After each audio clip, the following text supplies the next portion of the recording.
Okay, we're recording. And let me share my slides.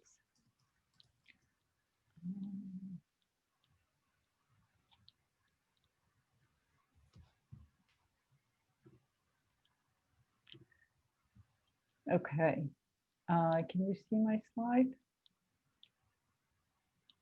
Yes, we can. Yes. Okay, great. Good morning, good afternoon, good evening, depending on where you are. I'm Yassi Moghadam. I'm the Executive Director of International Society of Service Innovation Professionals. Welcome to the ISSIP Future of Work Discovery Summit. The topic of today is building resilient supply chains. Lessons learned from the COVID-19 crisis, and I'm delighted that a distinguished panel of experts are going to discuss this topic. And just before handing it over to my colleagues, just very quickly about ISSIP. ISSIP is a nonprofit professional association with a mission to promote service innovation for our interconnected world. And one of the elements of service innovation, one of the foundations of service innovation is resiliency in our service systems and certainly supply chains. Basically, what we do, we promote thought leadership in the area of service innovation through events like this. We have multiple innovation awards, joint conferences, workshops, and publications. What makes us unique is we have a community of industry and academia and government that collaborate in the area of research, best practices, and innovation, educational models, and policy influencing. And you can check us out on issip.org. I'm not gonna spend a lot of time. Before I hand it over, I want to thank a few people. Thank you so much to our distinguished speakers and moderators. You can find their backgrounds on the ISSIP website. I'll share the link in the chat. And I want to thank the organizing team who are my co-conspirators here. And also, last but not least, our sponsors, Cisco Systems, IBM, Japan Science and Technology Agency, and Center for Business Analytics at the University of Washington, Tacoma. This is our agenda. We have a full agenda, 2 panels, and with a 5-minute break in between. Really excited to hear from everyone. And just a couple of housekeeping. As I said, the meeting is being recorded. You know, if there are any issues, please feel free to drop off. I'll share the event page on the chat. The attendees can only submit questions and communicate via the Q&A tab, not the chat tab. Only the panelists can use the chat tab. So please put your questions and comments in the Q&A session, including introducing yourself. We would love to get to know you. You can share on social media, Twitter, LinkedIn with the hashtag ISSIP. And again, you know, check us out at ISSIP and feel free to join at no cost. So without further ado, I will turn it over to Ulf Veneras, Senior Director, Aruba Networks, and ISSIP Vice President, as the moderator of our first panel. Ulf, the floor is yours. If you can just stop sharing, Yassi, and I'll Sure. start sharing.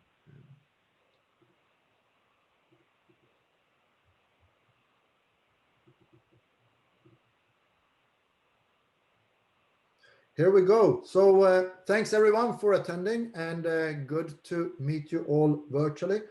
So the topic of the first panel will be COVID-19 turbocharging digital transformation. And if we look on the panelists we have three very experienced people in this area. We have first Rebecca Lau. She's a co-founder and COO of Skuchain, which is a blockchain company that provides an end-to-end platform for trade and supply chain. And they also get recognized as a World Economic Forum Tech Pioneer in 2019. We're going to have Josh Garrison.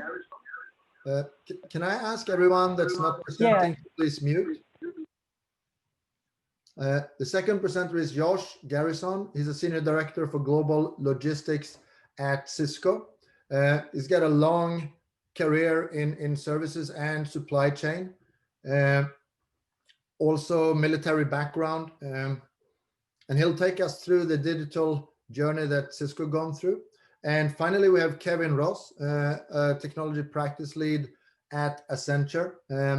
Over 25 years of experience in leadership and product operations, supply chain for Fortune 500, also startup background, and worked in a lot of different segments and industries. So what will we cover? Let's look at the agenda. So we'll have a quick introduction where I'm going to talk about MIT beer game. So we'll change the topic a little bit. Don't be too hopeful. Before I talk more about the agenda, I'll introduce myself a little bit. So Yassi already did that, but I'm Ulf Winras. I'm part of ISSIP. I'm the elected vice president this year. And I also work as a senior director at Aruba Networks, responsible for network as a service. After my introduction, I'll hand over to Josh.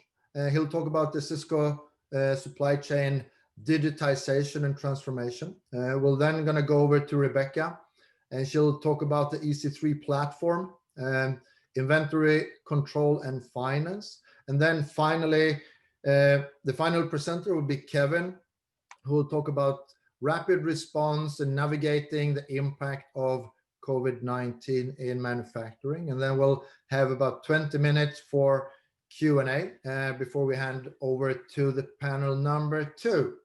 So I'm pretty sure everyone is fairly eager to know what the beer game has to do with supply chain.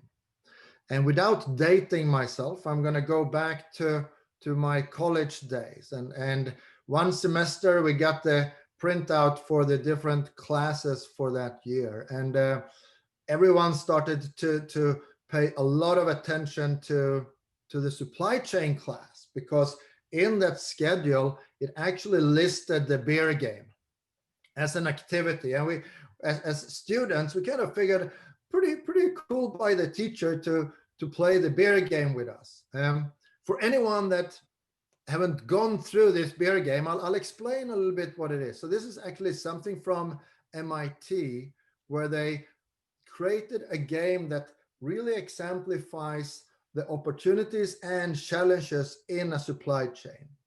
So it's like a game board where you play according to the rules, and you have the different roles of factory, regional warehouse, wholesale, and retailer. And you have to control raw materials, and you get measured on if you get overstocking or if you cannot deliver to the customer demand that's out there.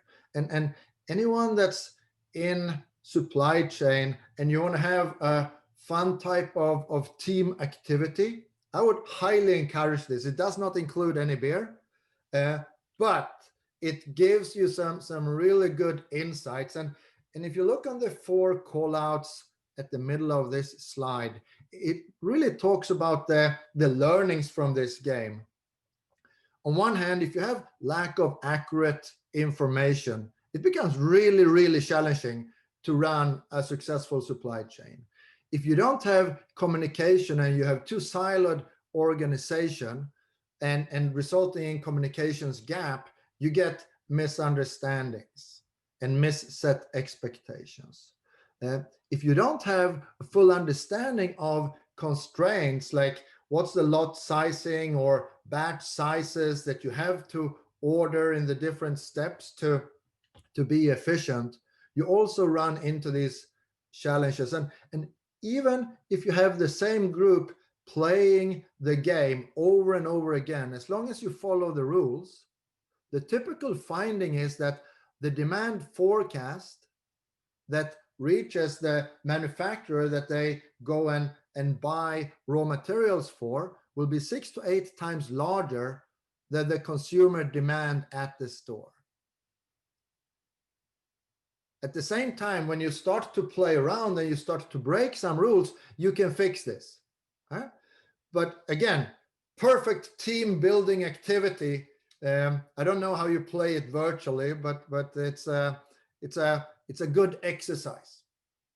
I'm gonna switch a little bit, and my final slide before handing over to Josh is a normal day in supply chain. So if we look on the focus today on COVID-19 and what's happening with supply chain, well, it's not really the first big impact on global supply chain. And we're getting more and more global in our approach as consumers, companies, productions moving between countries and parts of the world. And if we look back 10, 15, 20 years, we had the big 9/11 attack, and prior to that, every container was seen as a trusted shipment, right? It was not a big focus on validating and verifying what was actually in that container. And over the night, it became a suspect package, and it needed to be inspected and controlled in a different way. We have natural phenomena, like in 2010, we had the volcano eruption on Iceland that for 6 days stranded all air communication between Europe and other parts of the world. We have political policies, blockades, tariffs, strikes.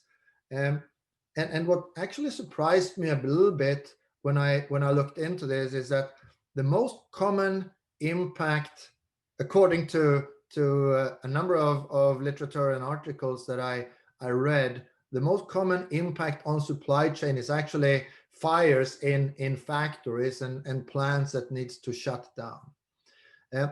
So my point and my message with this slide and with the beer game is really challenges in supply chain is not something new that just came with COVID-19.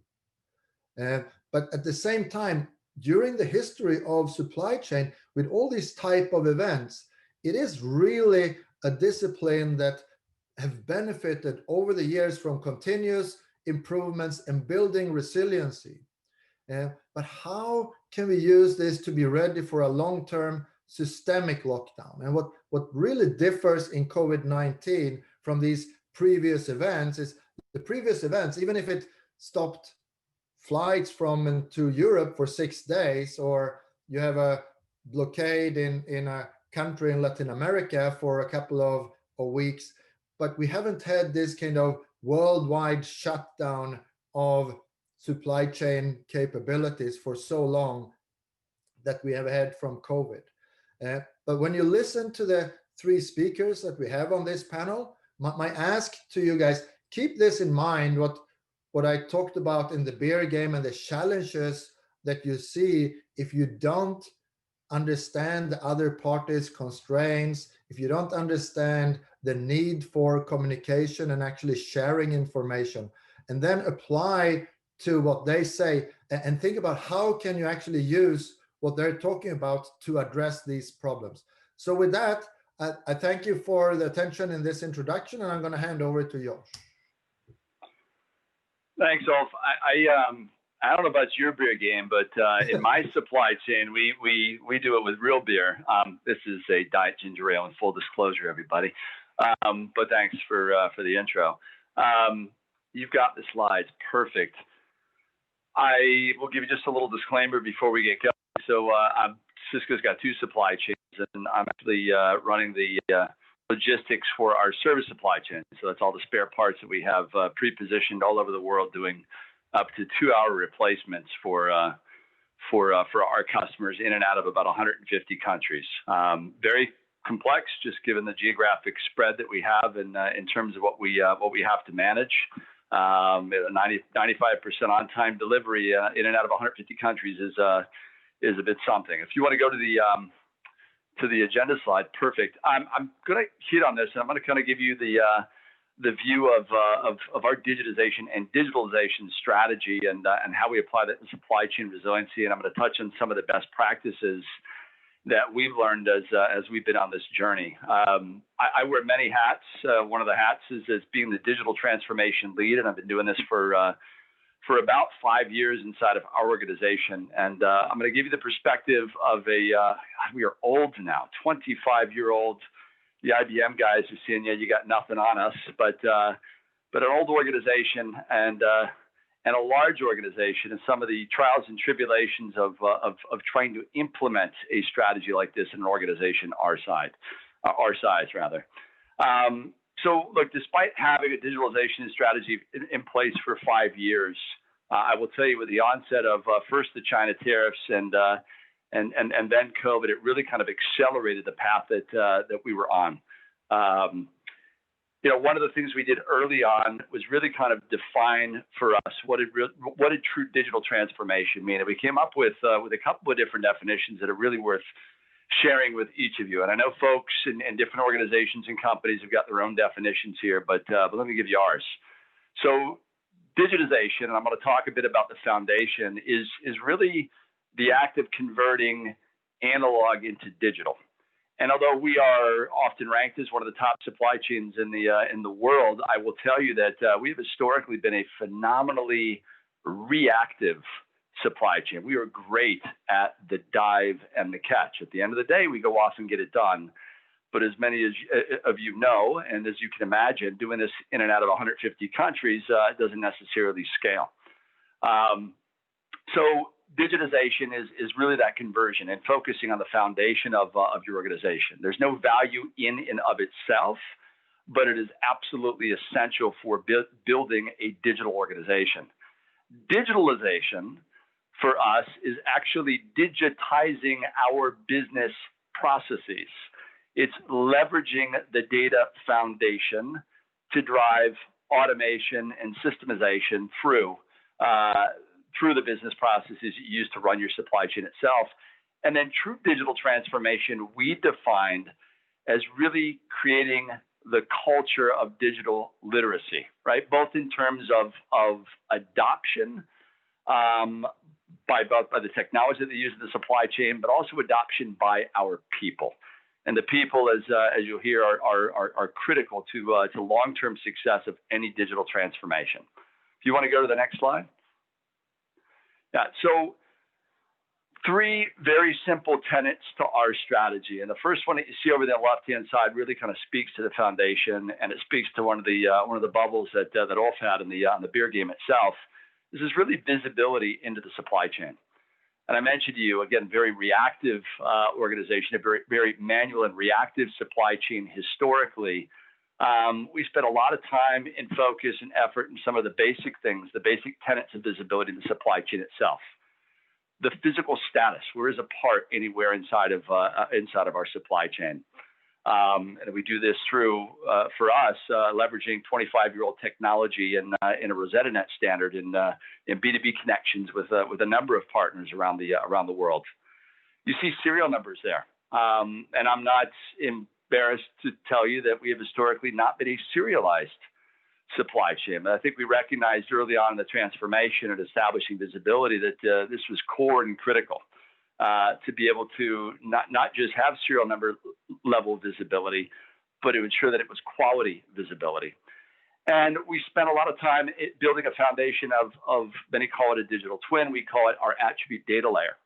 And if you could see now and understand and trust the serial numbers that sit in your supply chain, we actually built a duplicate view of those by scraping and keeping up to, I think, about 100 individual attributes at the serial number level. And then a very large focus for us on our financial visibility.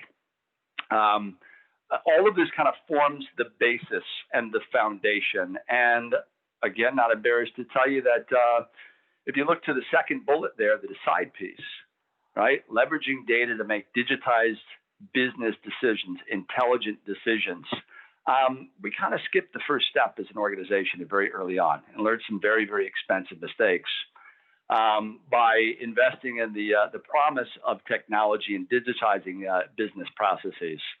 But unfortunately, kind of skipped the foundation. We skipped the data foundation, and you'll see in some of the best practices that I share by kind of blindly believing that because the data was there, that it actually sat in an ERP system, that it was accessible, that it was quality data. And that was probably one of the biggest mistakes that we learned early on was don't assume that it's quality data. You've got to be able to measure the quality of the data here. You've got to be able to maintain the quality of the data because it is foundational to any digital transformation. And you see on the right-hand side that third bullet is really ACT, and for us that's governance. That's executing against recommended digital solutions and being able to kind of govern our business and amongst other things, data quality. This is the basis of our digital strategy. This is what we've been executing against for a number of years. And I will tell you, in an organization the size of ours and as old as ours, not the easiest thing. When you go to your business executives and you're asking for multi-millions of dollars to invest in things like data and data quality and to build out a data foundation, I'm here to tell you, because I have many scars, not a popular conversation to have, because typically business leaders focus on where's the ROI in something like this. And it was funny because with the onset of first the China tariffs, and then of course with COVID, it really thrust the resiliency of the supply chain into the spotlight, and that's really where we started to get the value out of what we had created. And if you go to the last slide, I'll actually start by talking about an example of how we built off of our investment in serialization, our investment in building out our attribute data layer or our digital twin. With the China tariffs, and again, historically an organization that's not operating at the serialized level, trying to understand what parts that we had with country of origin China, in what locations as we move them back to the various repair sites that we had, many of which are located in the United States, historically for us would have been a Herculean and very manual effort. But again, with the digital foundation that we had in place there, what we were able to do, what we were able to execute against systemically was not only to identify parts, again, down at a serial number level, but to then route and automate the routing and the flow of those parts throughout the supply chain, thus saving us, let's say, countless hours, but multi-millions of dollars of tariffs that would have been otherwise due. It's funny because this kind of became one of the first use cases that we had in the large investments that we had made inside of the digital foundation. All of a sudden caught the attention of many executives inside of our organization and said, we get the value now. This is something we need to accelerate. This is something we need to go faster on. Which kind of leads me to some of the best practices and some of the lessons learned that we've had. Not just through the tariffs and through COVID but really through the digital transformation and our digital journey. First of all, it's not easy. Again, in investing in the foundation, which is the very critical first step for anybody driving digital transformation, there's not a readily apparent ROI. And when there's not a ROI and you're asking for money, typically you're going to get the cold hand. But it requires not only tops-down support in buy-in, but it's got to align with the people inside of your organization, which kind of leads me into the second bullet.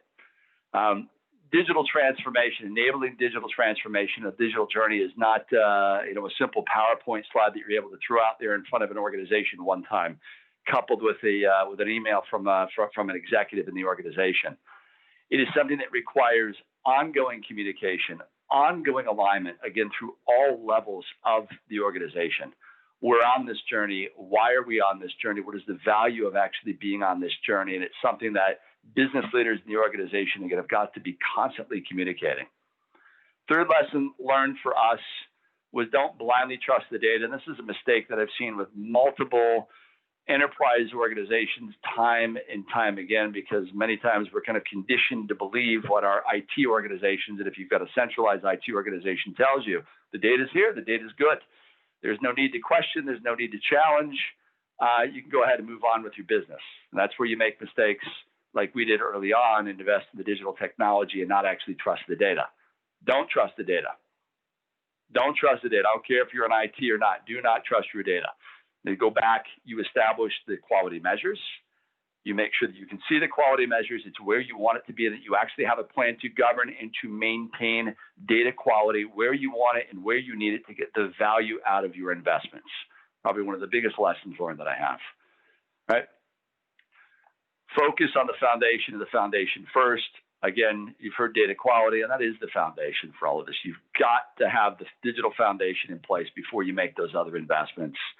And for us, again, a key lesson learned was really driving some innovative things. So for us, really, we didn't believe that digital twin or creating a digital twin was something that was achievable, given the breadth of products and given the breadth of the supply chain itself. We overcame that. We made that investment, and now it's yielding for us huge long-term results in terms of how we actually manage the supply chain, right? And as it pertains to supply chain resiliency and dealing with the next, if you never did pronounce the name of the volcano, I don't want to hear you try. I've tried it a few times myself.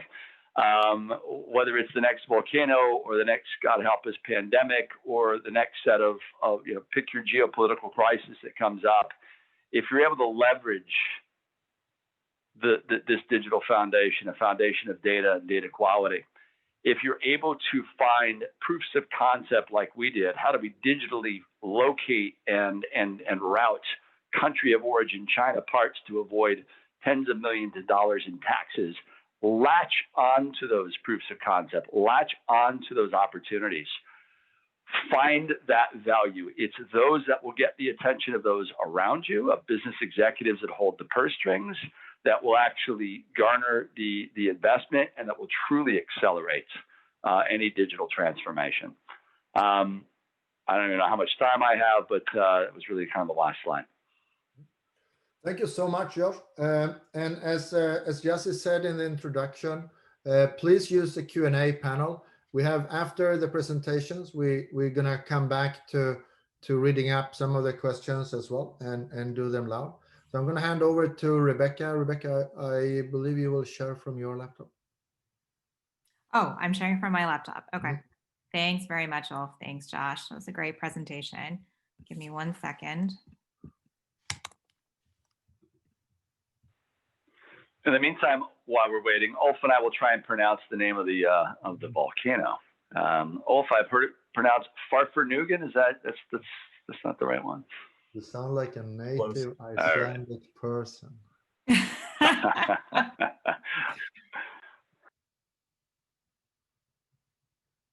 Perfect. Okay. Thank you, Rebecca. Fantastic. Thank you, guys. Well, thanks so much for having me today. This is an incredibly important topic, all the more so because of all the supply chain disruptions that have happened because of COVID.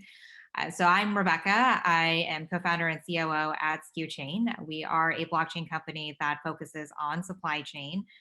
The name of our platform is EC3, stands for Enterprise Collaborative Commerce Cloud. And the particular solution that I want to talk to you about today is called Inventory Control and Finance, which is our trade finance application. So a couple of themes that we've already hit on in terms of what's important for supply chain resilience going forward. And one of the things that you'll hear, I think, from all the speakers today is that visibility and more information from upstream in your supply chain is incredibly important.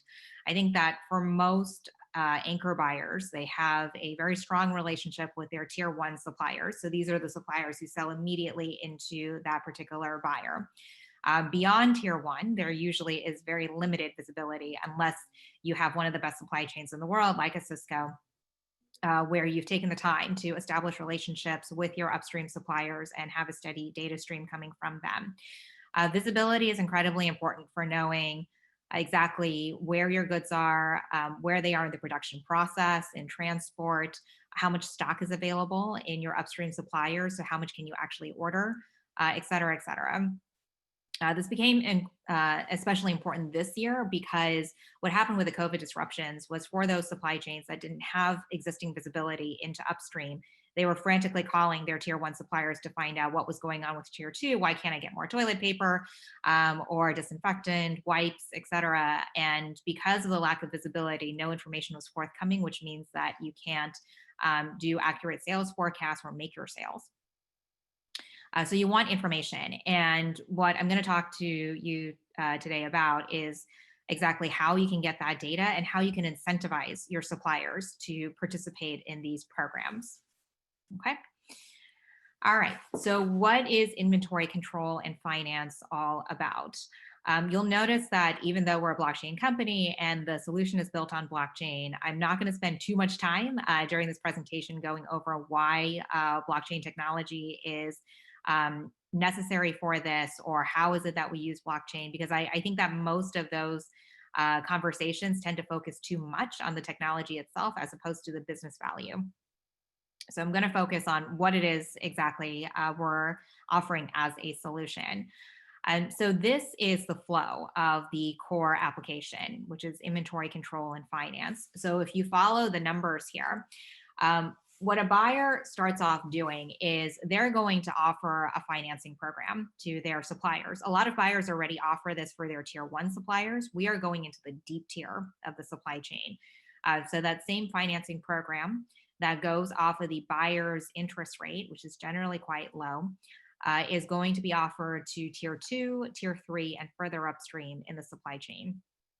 Okay, so a buyer starts off giving a payment commitment to their suppliers. This is usually based off of a purchase order or an invoice. And that payment commitment is visible on a blockchain network, which means that anyone on this network can see it and understand that it was authenticated by the buyer and they can trust it for financing purposes. Next, the suppliers are going to go through their normal operations process, which means they're going to be generating EDI documents based on shipments, their invoicing, et cetera. So what the upstream suppliers are going to do is they are going to offer their EDI data onto this blockchain network. The buyers are after that EDI data because it contains valuable information for their production planning. Now, the reason why we say it's field encrypted EDI data is there's obviously commercially sensitive information upstream in the supply chain. Pricing is definitely not something that you want to share with your end buyer. Otherwise, they're going to be able to start figuring out margins in the supply chain. And so whoever is sending their data to the blockchain needs granular data privacy controls so that within individual data sets, within individual documents, they can specify exactly who can see what within those data sets and documents. But as supply chain operations are continuing, the upstream suppliers are sending their data to the blockchain. What happens then is the buyer gets to see this data many times for the first time, and they are able to obtain real-time control of their supply chain as a result. So the buyer is happy that they're getting this additional visibility. So then the final step is let's close out the financial transaction. So because the suppliers are participating in this financing program, they're going to get paid early, and it's going to be at the buyer's cost of capital. For someone like a tier 1 supplier, that may not be news. They may already be participating in that, but certainly for a tier 2 supplier further upstream, it's very rare for them to be able to rely on a commitment from the buyer in order to finance early payment of their invoices. So this is a way in which we can get the buyer what they're looking for, which is additional visibility in the supply chain. In some cases, a buyer understands that because they're offering a financial benefit, they can ask for a financial benefit in turn. So they can ask for lower pricing, for example, on their goods. But from a supplier's perspective, they're giving the data, which they're doing because the buyer is asking them to do it, but it's no benefit to them. The benefit to the supplier comes from the fact that they are getting this financing. Okay. So that's inventory control and finance. One blockchain concept I will introduce here is something called the DLPC. The DLPC is what our trade finance application revolves around, but it's pretty important for adoption of trade finance on the blockchain. So what is it? Distributed Ledger Payment Commitment is what DLPC stands for.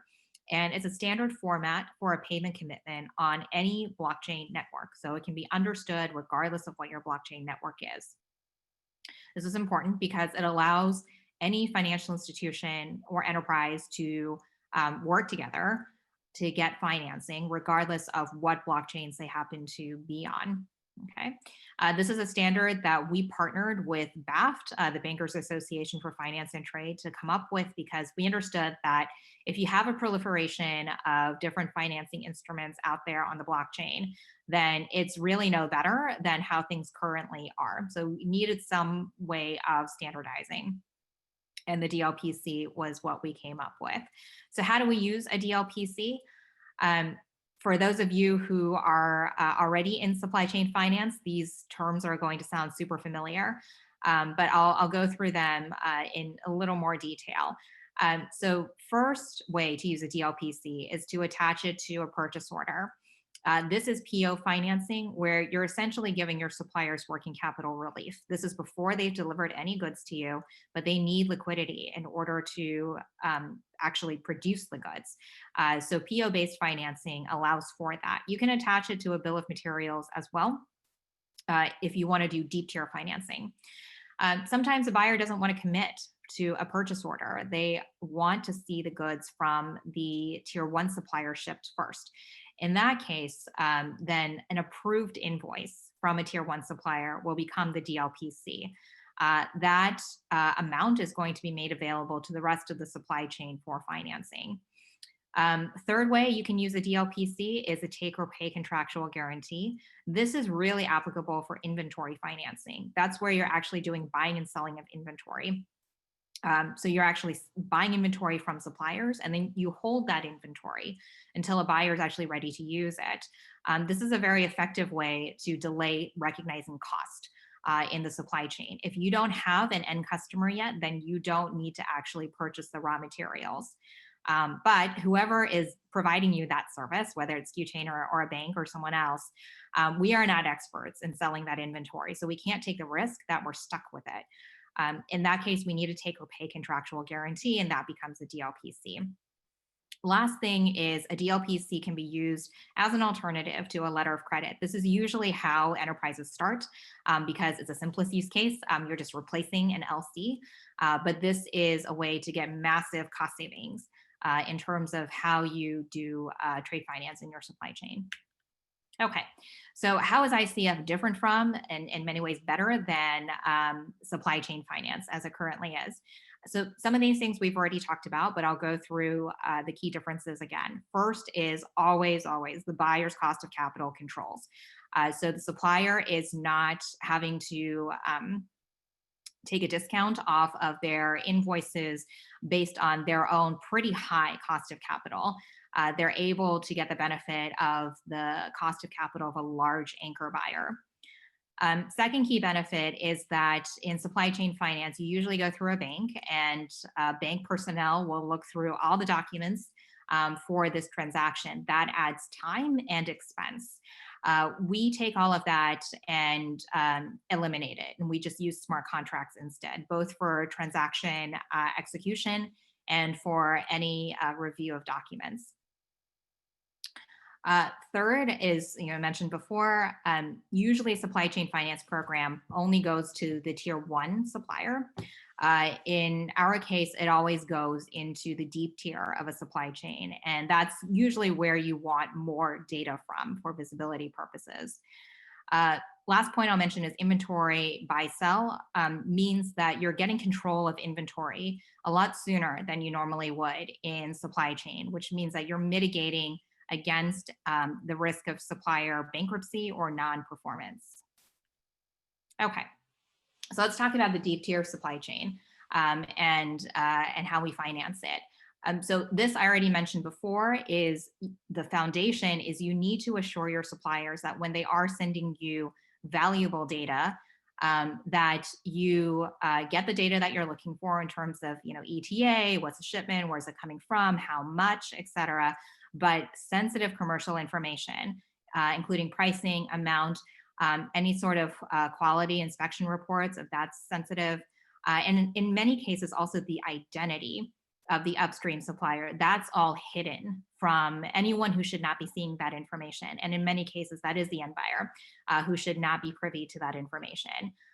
The people who are sending this data, the suppliers, need to be able to independently audit that they are only sharing the data that they want to share. And that's what a blockchain enables them to do. Okay, so that's the foundation, even before we get into financing. Now, let's add the financing layer on top of it for the incentive. So this is an illustration of PO-based financing in the deep tier. So a purchase order from a buyer becomes a payment commitment, a DLPC.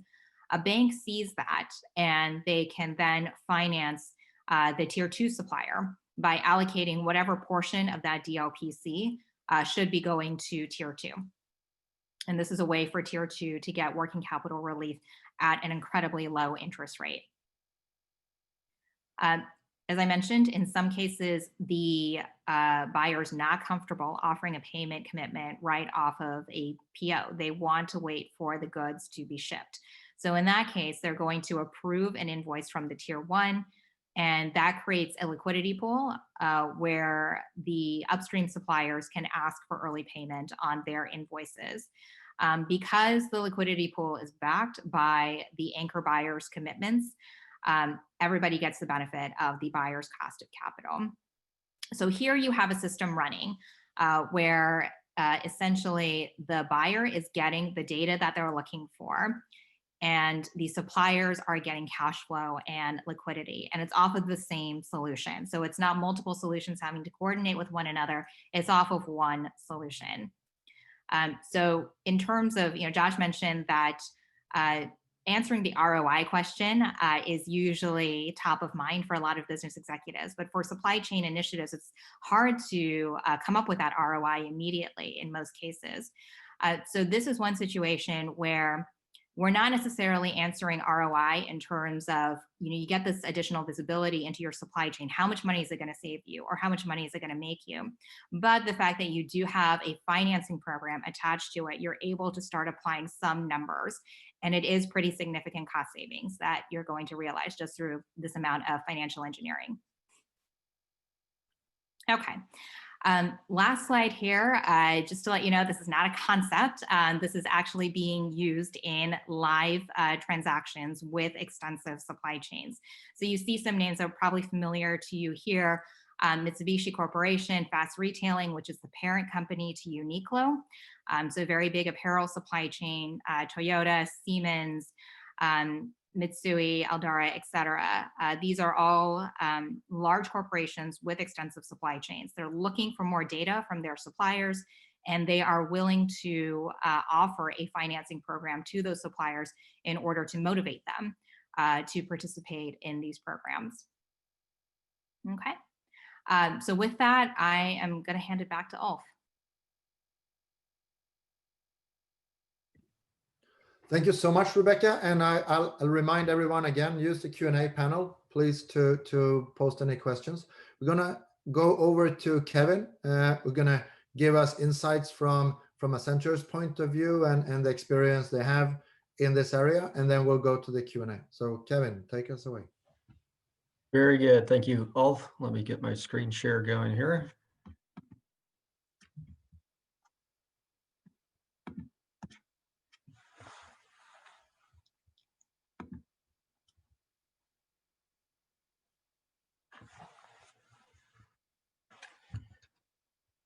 Let's get into presentation mode.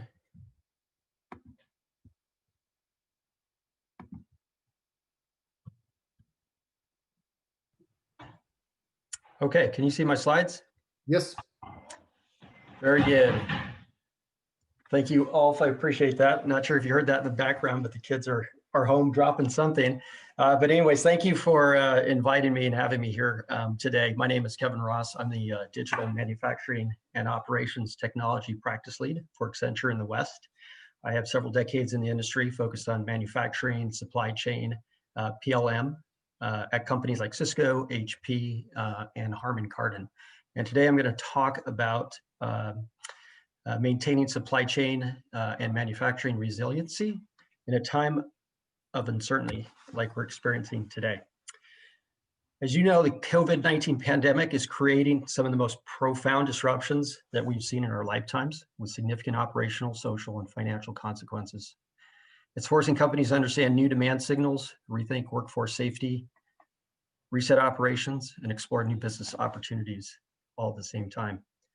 Beyond addressing the immediate challenges, manufacturers must turn their attention to building future-proof solutions to increase resilience, social impact, and value. There are 5 key areas that demand attention now due to the constraints that we're seeing with the pandemic. And these 5 areas are understanding demand disruptions, managing workforce safety and flexibility, enabling ecosystem viability, rebalancing network assets, and leveraging digital capabilities. But let me start with demand disruptions. So chances are priorities in your supply chain have changed dramatically. So for example, you're either planning for hypergrowth, like consumer companies trying to meet demand for toilet paper. You're repurposing, like alcohol distillers making hand sanitizer, or maybe you're slowing down due to dwindling demand. Since we're several months into this, you've probably already addressed near-term issues, such as confirming demand, supply, and the ability of your customers to receive. But it's important to develop roadmaps for the next wave of changes, as well as prepare for short-term shocks and disruptions that you may not see coming.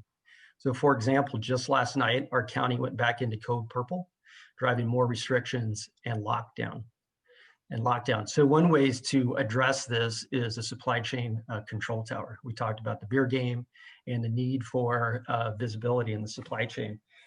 All of what you were describing is called the bullwhip effect, right? So you overcompensate for demand signals when you don't fully understand what's happening in the supply chain. And a way to overcome that, obviously, is digitization, and a supply chain or a logistics control tower is a way to do that. So we have an example where we developed a logistics control tower for one of the high-tech companies in the Valley delivering consumer products. And this platform is able to gather data from third-party logistics providers, such as GT Nexus, for example, and use AI and analytics to better predict delivery time. And that visibility also allows you to adjust in real time. And the outcomes there in this particular example was on-time delivery improved by over 50%. But it's important to identify how the modified demand signals will translate into new opportunities.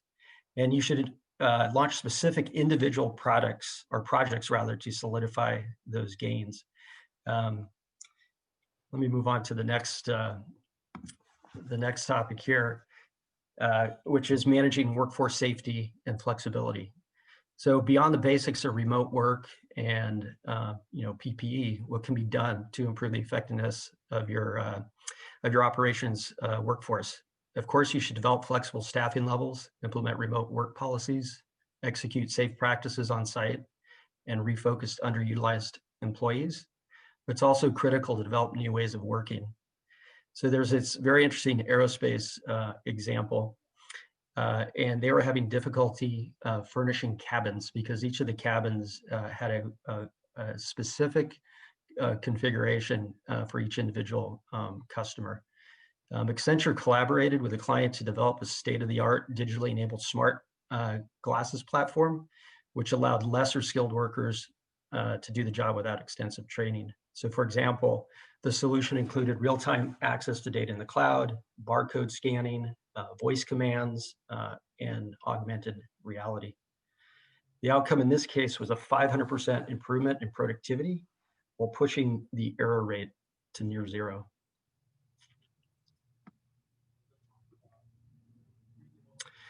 And then the next priority is ensuring ecosystem viability. Obviously, in a slowdown, there's high risk in your ecosystem with your partners. These risks include availability and uptime, financial viability, and security. It's interesting what you see in the disruptions due to the pandemic. So there may be changes into your supply chain and value chain in tier 1, tier 2, or maybe even tier 3 that you're not aware of. So, for example, one of our clients was conducting a traditional security audit at a logistics provider, but what they discovered is that logistics provider had changed to a different subcontractor without notification. So what that audit exposed were several breaches of their logistics security protocols that could have resulted in a serious situation where malicious software could have been loaded on their servers. But luckily in this case, the result was a failed audit, right? Since they were doing the audit, which allowed them to put correction actions in place. But it could have been much worse. So it's very important to develop maps of your supply chain from a digital perspective and keep those maps under control and up to date, so you don't end up with those types of issues or surprises in the supply chain. And then network assets. The rapidly changing demand mix combined with workforce and ecosystem availability challenges are substantially disrupting physical networks. Companies should quickly decide on capital investments and efforts to redeploy underutilized assets or to protect or to expand critical assets. At the same time, they should ensure those decisions do not inhibit future growth. There's a series of actions companies should do to provide network flexibility and resilience. For example, one of the clients we support is a multi-billion-dollar food and beverage producer with highly complex operations across 15 plants producing over 3,500 SKUs and historically declining categories. Maybe things that you'd seen on the shelf before were declining, but we're now facing demand surges due to the COVID-19 pandemic. So people were, hoarding food, hoarding supplies, and this generated massive capacity constraints and missed sales. So the approach was to collaborate with the client to identify constraints and develop quick hit solutions, which included consolidating SKUs, restarting decommissioned assets, adding additional staffing, and accelerating contract manufacturing timelines. Great outcomes in this particular case. There was over $80 million in incremental fiscal year margin for a $10 million investment. Also increased flexibility and the ability to adapt to future uncertainty, as well as higher customer service levels during the peak season and demand spikes, which was lowering the risk of share loss due to stockouts. And then finally, skipped one there. And then finally, leveraging digital. I think all of our speakers so far have talked about the importance of leveraging digital in the supply chain, and linking that back to the supply chain. To the beer game. It is all about visibility in the supply chain. So opportunities for applying digitization in the supply chain abound, from demand analysis, supply-demand matching, labor skill identification and scheduling, and remote work capabilities. Those opportunities are pretty much everywhere. So manufacturers that have digital platforms in place and accessible data, and obviously high quality data, as Josh mentioned, are going to be able to respond more effectively to COVID-19 as well as other disruptions. We've seen this with one high-tech client in the Valley that implemented a data analytics platform from their contract manufacturing sites. They had built over, I think it was like 26 data pipelines to capture data that was primarily focused on product quality and reliability. But what they discovered during COVID is that data set also allowed them to get visibility into the production flow, and production availability, based on that existing data set. So just another example of how digitization is providing that level of resiliency. So just to summarize, there are 5 things to consider in this period of time. Understanding demand disruptions, providing workforce safety and flexibility, enabling ecosystem viability, rebalancing network assets, and leveraging digital. So thank you. Happy to dig into any questions. Ulf, I'll hand it back over to you. Thank you so much to all 3 presenters. I think very different topics, but I hope you all agree with me that it's not only me that thinks it all comes back to the beer game, actually, and it's the answer to everything with regards to supply chain.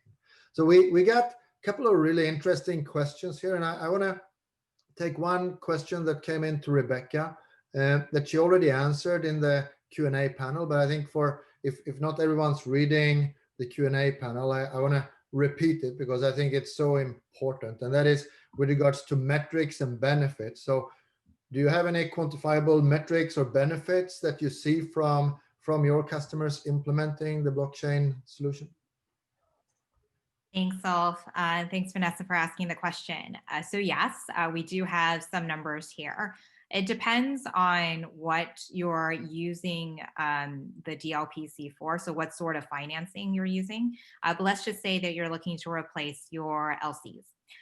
Or you're going to ask your customers to go ahead and replace their LCs. You no longer require them to take out that sort of protection for you. Compared to typical bank LC fees, we do see a 50% reduction in using the DLPC for the same purpose of getting protection on your trade, but you no longer have to use the LC mechanism. So that is pretty significant savings, and it probably explains why a lot of enterprises like to start there. It's a quick and easy way to get rid of an instrument that is over 100 years old, to use something that's cutting edge, but also amounts to at least 50% savings for you. In terms of other supply chain finance mechanisms, so when you start to go into the deep tier of a supply chain, then you start to see significant savings, because let's say, I don't mean to pick on Josh, but let's just say Cisco, your credit rating is probably LIBOR plus like 0.01, something ridiculously low, because it's just an excellent company. Your tier 1 supplier is probably going to be LIBOR plus 2 or 3%, and your tier 2 supplier is going to be significantly higher than that. Maybe they face a credit rating of, triple B or whatnot, and their interest rate is going to be around 10%. So if everybody were to be able to get your interest rate as Cisco, that does represent significant cost savings. And what we've seen here is at least 50 to 250 basis points in savings across supply chain cost. Now, you can give your suppliers the benefit of all of that and allow them to get cheaper cash flow, incentivize them a lot more to give you the data that you're looking for. But you as the buyer, because you're giving the benefit of your low cost of capital, you can also ask for a portion of those savings. Thank you so much, Rebecca. Next question going to come to Kevin, but before asking that question, I'll give a little bit of a story so can relate this to something. So I'm originally from Sweden, and this time of the year, it's the time when it starts to snow in Sweden. And everyone would think that a country where it snows every year, because it actually snows every year, everyone would think that the preparedness to actually remove the snow from the roads is perfect. And what happens in Sweden every year, when the first snow comes, the whole country shuts down.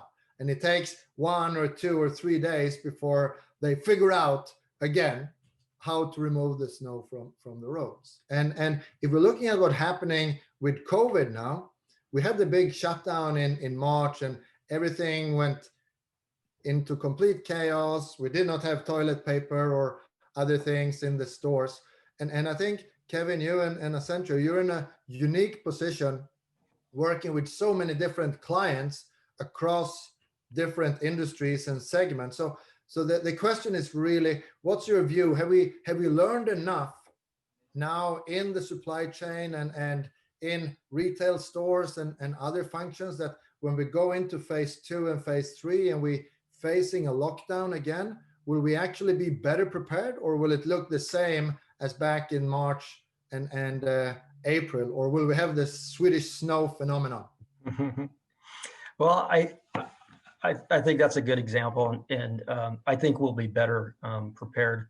What you're discussing is the learning curve effect, which we all go through even every day of our lives when we come back to work and kind of get the computer up and going again. There will be, of course, hiccups and disruptions, but a lot has been learned so far. A lot, I can give you just one simple example, even on the end of the supply chain, right? In the stores, right? It's very obvious now that we need to limit customers to one, roll of toilet paper, not a roll of toilet, but one package. If you go to Costco, right, you see everybody coming in. When this thing first happened, people were literally going in with carts and taking, loads and loads and loads of toilet paper. And I thought, wow, that's really odd. Why are people doing that, right? But people were behaving in ways that were maybe a little bit more panic driven. Hopefully some of that is behind us now. And hopefully there's been, some of these, these solutions put in place. I was looking at a study the other day which says a lot of folks are moving on the digital space from, pilots and proof of concept, right, into more industrialized solutions. But if you look at the entire, data set, we're kind of like 39% there, right? So that's kind of where the industry is, and people are moving more and more in the direction of actually implementing, digital supply chain solutions. So our improvements are there. The COVID, I'll just wrap this up quickly. COVID for sure has accelerated digitization across all industries, just because the need, necessity is the mother of invention, and we've seen just tons of new capabilities developed in just a very short period of time. I have next question. Thank you a lot, Kevin. I think it's super valuable insight. So, Josh, I'm not sure if you can call Cisco a legacy organization, but you have a lot of experience transforming something into a digitized environment. So if you were to highlight like your top 2 things, what do people need to really think about and do to be successful convincing their organization into this digital transformation? Because it takes a lot of time and resources in play to actually make it happen. Yeah, I mean, at the heart of it all, most folks in any organization, starting from the very top all the way down, everybody's has that mindset of what's in it for me, right? The business execs are show me the value case in making these types of investments here. Having a coherent strategy that takes you from the legacy through transformation and can absolutely illustrate the value, that's a great starting point, right? But it's funny, and it's in COVID, everybody has said this thing. It's really kind of accelerated these plans. It never waste a crisis, and we didn't waste a crisis either. And I'll be honest with you, it started with the tariffs. I'm like, this is our opportunity that we're going to seize on, because we can pull forward these proofs of concept, these things where we're trying to prove out and get the real dollars and the real investment, the real acceleration. And it thrust it all into the spotlight itself. Now, I don't wish for the next crisis to come through to continue us down that path, but the ball is most definitely rolling. So when you have those opportunities, you seize on them, and again, very, very much value-based and value-focused. Perfect, thank you, Rebecca. I'm coming to you for the next question. I think when I listen to your session, and we have a question on the panel on this as well, and it's really about. It sounds like a super great story. The concern many people might have is how complicated is this to implement, and do you need to like flip a switch from one day to the other and transform your whole supply chain, or what's the approach from starting and actually rolling out the transformation? Yeah, absolutely. That is a great question. In many ways, for supply chain initiatives, the rollout is just as important, if not more important, than what you're actually trying to accomplish. So let's start with, how do you roll out in the supply chain? So I would say that the same methods that apply to most supply chain initiatives would apply to any sort of blockchain-based supply chain initiative as well, which is that you start with your strategic tier one partners. So these are the suppliers that you have the closest relationships with, and they have historically been willing to work with you on new initiatives. So I would start there. And then obviously the tier one will open the door to tier two suppliers, tier three, and further upstream. There are some anchor buyers that can be a little more ambitious because they're much larger and they have historically had more control over their supply chain. So it depends on your size, but I would say generally start with your most strategic tier one suppliers. In terms of rolling out just within your organization, so say you are an anchor buyer that is sponsoring this sort of initiative. So classically, it comes down to procurement, operations, and finance. I would say finance, even though their input is critical to introducing any sort of financing program, ironically, they're usually not the ones to have decision-making power there. And that's because ultimately, any sort of supply chain finance program is about the supply chain. And so your relationships with your suppliers and what is the wider supply chain management initiative that you're trying to drive, that is what the whole organization is keeping their eye on, and that's the whole reason why you're doing this.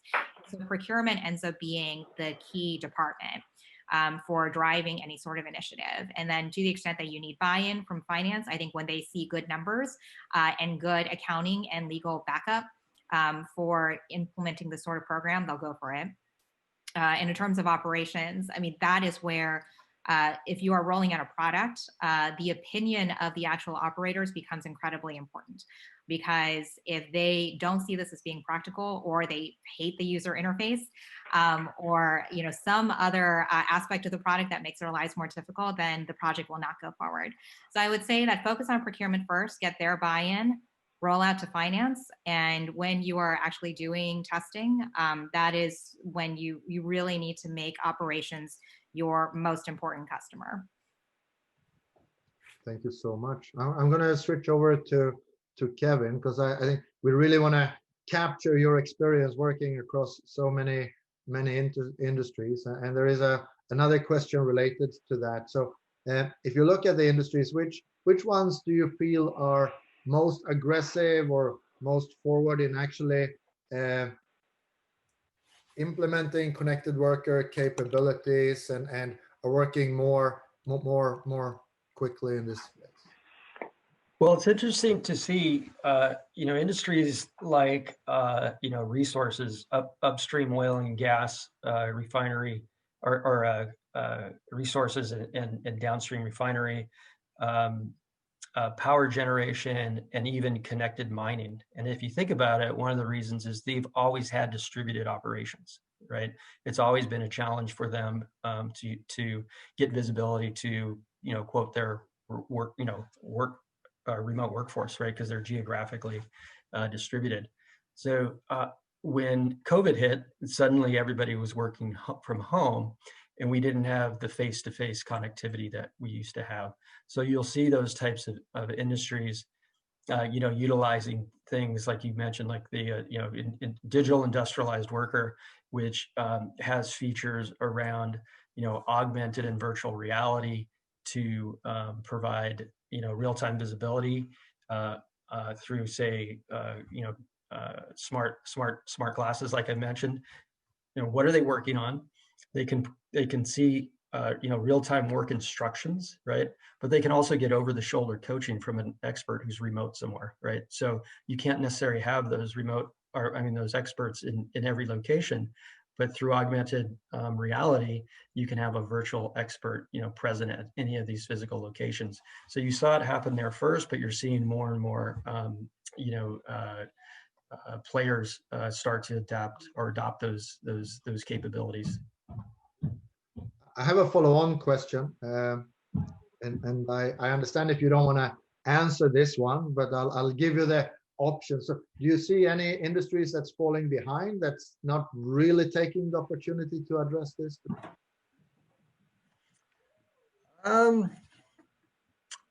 It's hard to say overall. You know, I gave you an example of maybe some of the more traditional, even consumer products and food companies. They were falling behind and maybe are still behind, but they didn't do it because they didn't think they had to.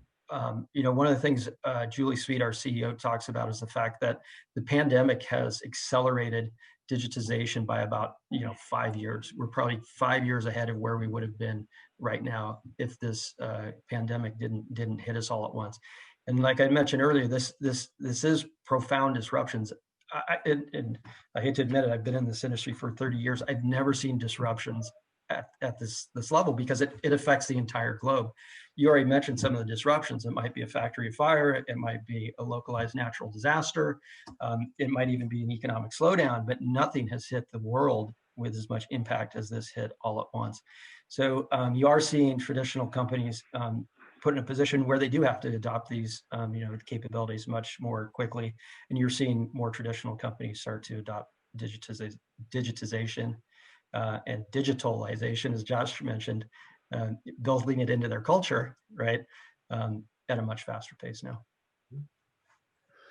Thank you so much. Josh, I'm going to put you on the spot a bit. I have a question regarding carrot and a stick. So when you go through digital transformation, like you described, it's really good. You have the executive support, you have the vision, you invest in the systems, and then the users continue to use Excel and email. I'm sure no one ever saw this happen in real life, right? But in theory, if it happened, any thoughts on how do you actually get the users to start to utilize the platform and benefit from the implementation? Well, the good news is it doesn't happen here at Cisco. So maybe other places, but certainly not here. It's funny because this is where business leaders become the most important thing, right? This is about people, and it's about creating a culture, right? A culture of data, a culture of digital culture, and without that, and I mean, it's a dogged, nonstop, daily focus on getting people to kind of embrace it and to live that lifestyle. And without it, you're never going to get there. You're right, because human nature, we're going to revert to what we know, into the diving catch, and what we actually know what works. So it really kind of starts with the business leaders in the organization itself. But really it's an investment in making people understand the value being the value of data, right? What it means for unlocking, untapped potential. And it's not easy to kind of comprehend that. And again, that's why those business leaders kind of need to do that translation. Let me explain to you, let me show you what this means, how this is our future. And then really carrying the message into what does it mean for you as an individual in the organization, right? Down 2, 3, 4 layers, how does this become kind of your future? And if you can create an organization that embraces that has that culture, and is always in a quest for digital excellence, you're well on your way. Thank you so much. I think we're done with the questions, and I'm just going to do a quick wrap here before we. Sorry, let me do a quick wrap, and then we're going to go into a short break before we go over to the panel number 2. So this is the agenda. This is what we covered. We started talking a little bit about the bear game, and again, the whole intention with the bear game is to talk about the facts that you learn in that kind of environment. And I think Kevin summarized this really well. The whole pandemic helped us accelerate the whole digitization by 5 years. And it all comes back to, if we don't have the information, if we don't have the communication, we will end up in this overcapacity production or lack of products to consumers that we saw in the first phase of COVID. I think Josh shared a lot of great insights in the digitization journey and what you really need to think about, both to motivate your employees to actually start to use the new platform, and also hand in hand with that, convince your executives that this is something that's worth investing in, because it's not always that straightforward to show an ROI model or a business case for the digitization on the supply chain. If someone went and presented the need to digitize the supply chain at a big cost back in January, and tried to make up a potential number on the impact if that did not happen by March, no one would have believed them back in January, right? And then COVID hits and everything gets turned upside down. So again, the work in articulating the value and the risk and motivating the people that are going to use it is key for the success. If we look at Rebecca's session, it really gives insights on how you can use emerging technologies as blockchain to drive your supply chain and get your downstream suppliers to benefit on a financial side, at the same time give you insights and control of your supply chain that helps address benefits for yourself as well. And then finally, Kevin, insight from the broader industry perspective in what's really happening and what's the challenges and what's the first movers that we see in this industry. So thank you so much for the presenters and for the attendees. We will stop by, I think we're reconvening in 10 minutes. Is that correct, Jesse? Yes, we'll start back at 4:35. Yes. Yeah, and I want to thank you all for a great moderation of the panel. And I want to thank all the speakers, great presentations. So let's take a quick break and be back here at 4:35.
Hey, Tom, thanks for joining back in. We'll get started here in a couple of minutes.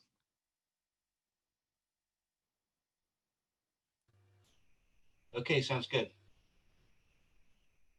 It's getting a little darker out here, so I might turn on a light. 'Tis the season.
Yasi, welcome back.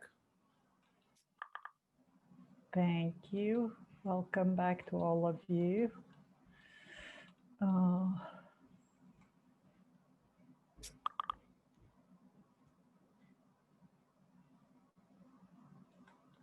Okay.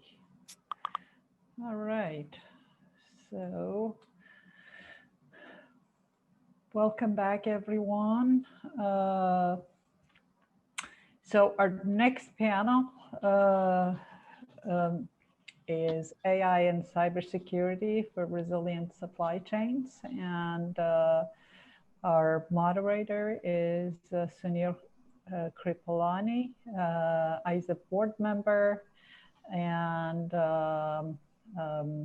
we'll hear from Tom McGugan, Jack Palmer, and Nupur Agarwal. Sunil, I'll turn it over to you. I know you're going to do some introductions, and so are the panelists. Excellent, great. Yasi, thank you very much. So, Ulf set quite a high bar coming into this. We'll see if the second panel can hold up to that bar. Ulf, are you back on by chance?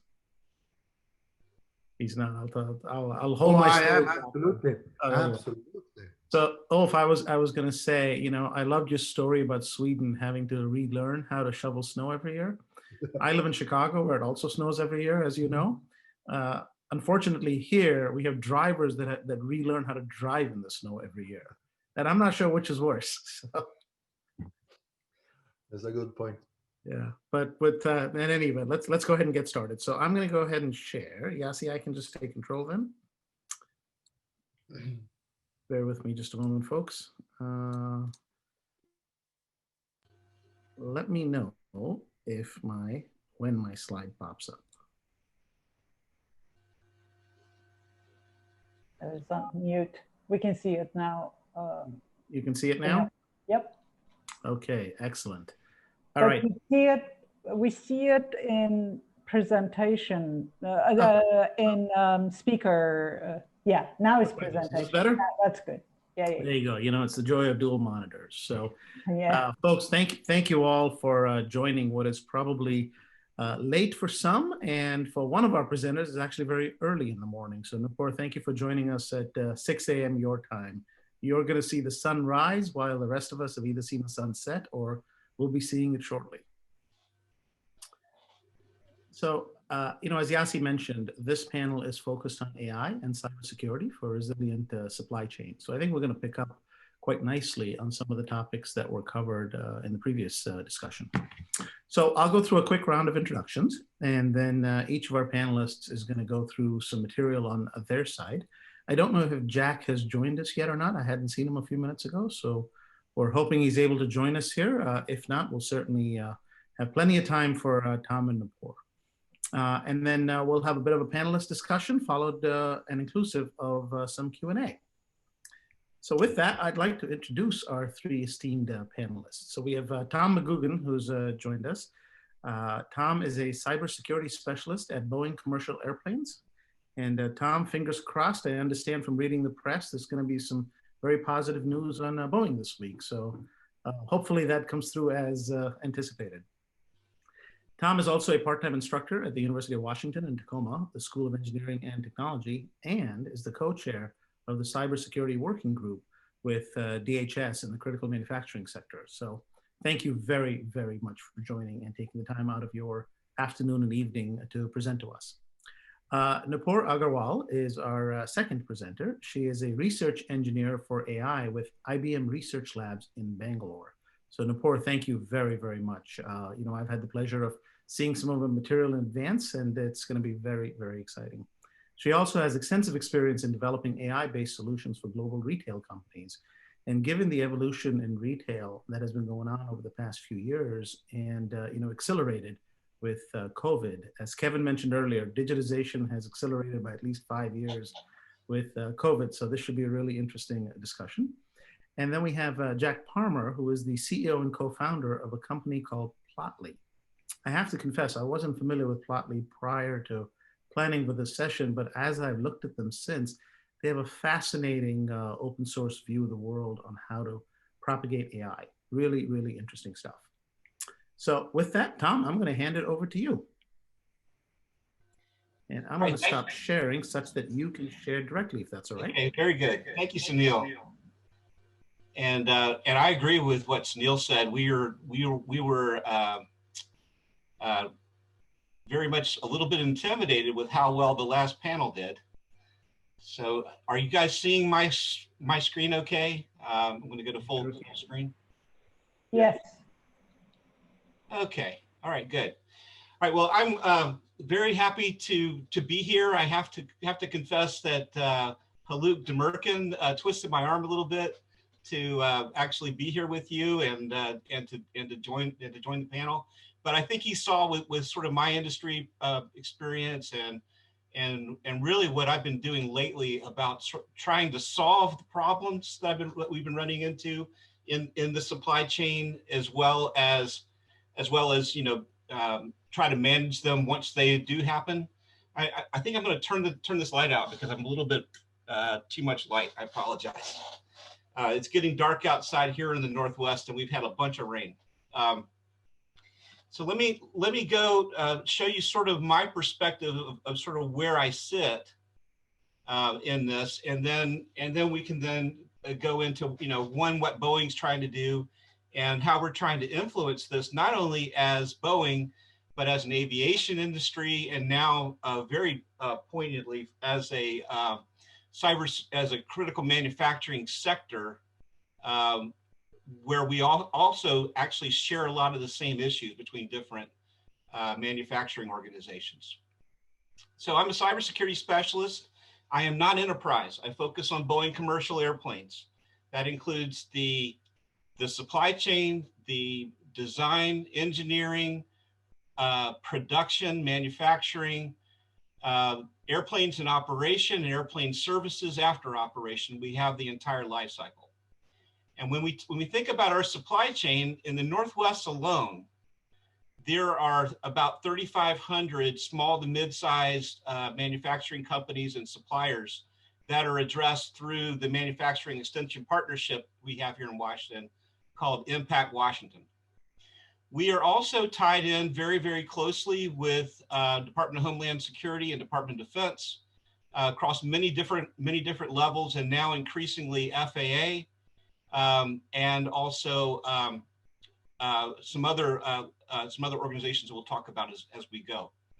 But when we're trying to do this, we're trying to deal with issues in our supply chain, and there's only 3 types of solutions, or three methods of having a supply chain solution that you have to employ. That includes people, process, and technology. Those are the sources of your solution. And whenever you're trying to deal with building resilience into this issue, then that's what you have to work with. You will always have Always have just those components to work with. Okay, within the critical manufacturing sector, it's been very interesting to me, as I said, to see the commonality between Deere Company, Caterpillar, Fiat, Chrysler, Boeing. We're all having the same issues with our supply chain right now. And it's because we have, as just discussed with the COVID discussion, we are moving very aggressively into operational technology and into something called Factory 4.0. Factory 4.0 means it's the rise of automation. We've got robots in Boeing that are 1.5 acres long that are building wings and operated not just by Boeing, but by suppliers who are operating on site. And from that standpoint, the suppliers are bringing their own equipment on site. They may be setting up their own virtual private networks, you know, as Accenture was talking about. You know, they may actually have their own connections back to other either cloud-hosted environments or other activities, and all that has to be secured. So it's wired and wireless. There may be your own wireless on site as well as contractor wireless that is on site, and you got to manage all that from a cybersecurity standpoint. Within my part-time instructor role, I found it very interesting just being in the Northwest and also hearing from T-Mobile and Starbucks and Costco just how common these issues are. And so they really do need to get solved. And I think we're in a unique position, not only within Boeing, but within some of these organizations to start to make some gains when it comes to building greater resilience. So I'm going to talk a little bit about cybersecurity risk management. I know many of you live this every day, but sort of provide a basis for that. And then we'll talk about sort of the areas that I would propose to think about in terms of areas for the solution. Okay, so many of you may know this already. I went out to one of many sources that talks about where what the concerns are in the first place. Again, if you are concerned with providing a solution, you got to understand what you're up against. So, you know, inventory theft, yes, that includes also theft of intellectual property associated with the inventory. There's a reason why they want the inventory, because there may be IP or other data that is in that's in that inventory. Cloud access. By the way, the cloud has a zip code. It does exist somewhere. Yes, it leverages resources all over the place, but for example, the power and the connections and the security of where the cloud data is actually hosted matters, and that matters for your supply chain also. Smuggling for us is kind of hard to hide an airplane, but we would be obviously concerned about smuggling of parts. Physical device tampering, that is an area that we have gotten much more concerned about lately, because with airplanes on the ground, not flying, there is opportunity, and there's opportunity for bad guys that are trying to find different ways into airplanes. Now, when we sell the airplane, that's really not our direct responsibility, but if something happens to an airplane, we still bear the burden of the responsibility, at least in the press. And then, trusting data to a third-party vendor and Internet of Things. We're in the middle of the Internet of Things, and if those sensors are compromised, and it has happened, where safety sensors were attempted to be tampered with, you could have a safety issue in addition to a supply chain control issue. Okay, the bad guys are very good, and we often underestimate them and what they can actually do. And they work 24/7 in teams to find different ways in. So you have to keep in mind that when you come to work in the morning, they've already been working for many hours trying to figure out different ways to get into your systems. There is also a very important to understand, there will be a motivation. There is a reason why they are trying to get into your system. And it's very important to try to understand what that motivation might actually be. We have a huge number in the supply chain also, not only of vulnerabilities that have been out there for a long time, but I believe we had over 14,000 vulnerabilities, new ones, in 2020 alone. And so when it comes to your supply chain, how are you going to deal with all the new vulnerabilities that are showing up as you're trying to, as you're trying to protect your production systems as well as your airplanes in operation, or any other activity that you're trying to protect. And then when it comes to all of the information that's actually here, you got a combination of cyber and physical attackers. There's maybe insiders that have access to some of your key components. And there's actually a percentage of bad actors that might very well be in your organization. And you have to account for that also. And it might not be directly in your organization, and it might also be in the supplier's organization that's coming on site. So we talked about geopolitical disruptions, et cetera, as well as sort of this background. For those of you who haven't looked at NIST special publication 800-161 on supply chain risk management, it is an excellent document, and I highly recommend it. Okay, on the supply chain threat analysis side, we see this this move as well towards mobile threats. And part of our mobile threat, believe it or not, has been employees on site wanting to recharge their phones on about $1 billion piece of equipment. And so this is another factor when it comes to on-site use. But yeah, the bad guys have looked very seriously at mobile, and also always bringing new capabilities and threats together that could be exploiting that. Here's the big issue, and probably one of the main reasons why I've gotten involved with the University of Washington, Tacoma, as well as getting involved with these small to mid-sized businesses, because they are our Achilles heel when it comes to primary Achilles heel when it comes to cybersecurity risk in the supply chain. Very few of the small businesses even have a cybersecurity organization at all. If they store information in the cloud, they're very likely storing information in the cloud in an unsecure manner, or in a way that it could be tampered with. So you look at the focus. You look at what happened with Target and Home Depot, and the attacks came in through that small to mid-sized partner, and that small to mid-sized partner became the attack vector that was leveraged to actually get into your system.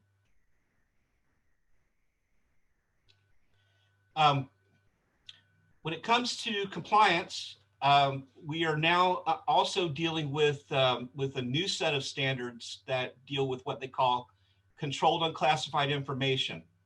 Now, Department of Defense has been the first government organization to really focus on safeguarding essentially the entire supply chain and the pedigree of all the systems and data that are used in defense programs. However, the National Archives defined controlled unclassified information to even include export controlled information and other information that is vital to essentially to the United States and to critical infrastructure. So if you go to the National Archives, you will see a very long list of data that is in this category that will need to be protected wherever the data is stored and wherever wherever it can be utilized. At the supplier level, what does this mean? It means that if I pass a CATIA or CAD model design that is proprietary in nature over to a supplier, and if that model itself is and diagram itself is considered controlled unclassified information, then that supplier is going to be essentially under contract to protect that information on site before it gets utilized in their own design or in their update that they're going to provide to an airplane or anything else that they're building. So this is really causing as discussed earlier, a disruptive impact across all supply chains. It's really impacting a lot right now. And it's impacting also how our contracts are being written and rewritten now to address these particular needs. So the contracts themselves are going to be changed.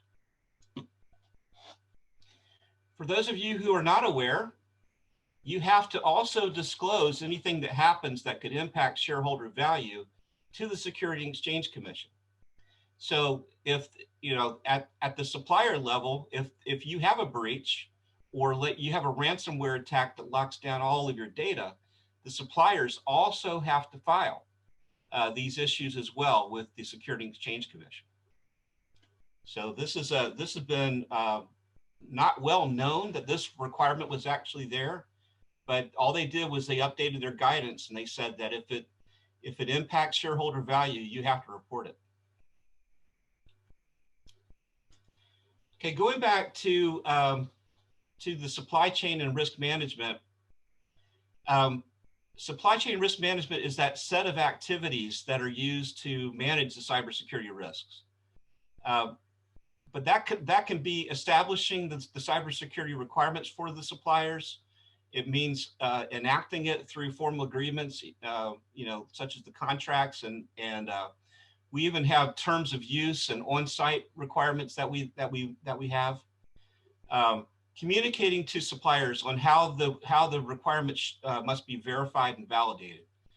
And for Boeing and many of the other defense industrial base companies, we actually use a joint venture company called ExoStar to be part of that communication with supplier and also managing the transactions to and from the supplier, including payments that need to be made. And so what Rebecca is working on is extremely valuable and important for the industry, for our industry as well. We also need to make sure that the requirements are being met through various assessment methodologies, and we need to govern and manage these activities. Otherwise, we'll have the broken chain that we show here on the picture. For those of you who may not be aware, in 2014, the NIST cybersecurity framework was actually published. It was updated again in 2018, and when it was updated, it actually did add for the first time supply chain cybersecurity as a function, and also as a set of targets that you need to have as an organization, whether you want to be just aware or repeatable or adaptive. Is not really a maturity model, but this cybersecurity framework has that. And it also helps you think holistically about identifying, protecting, detecting, responding, and recovering happening at the same time all the time with whatever activity you have going on. So if something does happen, if I have that new 0-day or the new vulnerable system that's coming in through a supplier, what are my options? What do I need to protect that might be similar to what that one supplier has? Or how do I engage suppliers as well in responding and recovering from a cybersecurity issue that might happen? In this past year, we've had two major vulnerabilities that really cause a lot of impact to our supply chain. The first was a real-time operating system called VxWorks. And the problem that we ran into with our supply chain is when I receive a piece of equipment or if I get a software update from a supplier, it doesn't say VxWorks. That's embedded in the real-time operating system. And I don't know enough to know about what's in that system to be able to pull that out and say, you have a vulnerable system, and here's the different ways somebody can get in. And please tell me when you've got a patch available for this brand new vulnerability that was just identified. The other one that came out was something called Ripple 20. And that was a set of vulnerabilities that occurred at the library stack level for a variety of different systems. both real-time operating systems and enterprise systems that made use of library stacks. And so those two things actually caused us, as I said, to really want to think again and come at some root cause analysis about what are we going to do about our suppliers and the vulnerabilities that we incur through our supply chain.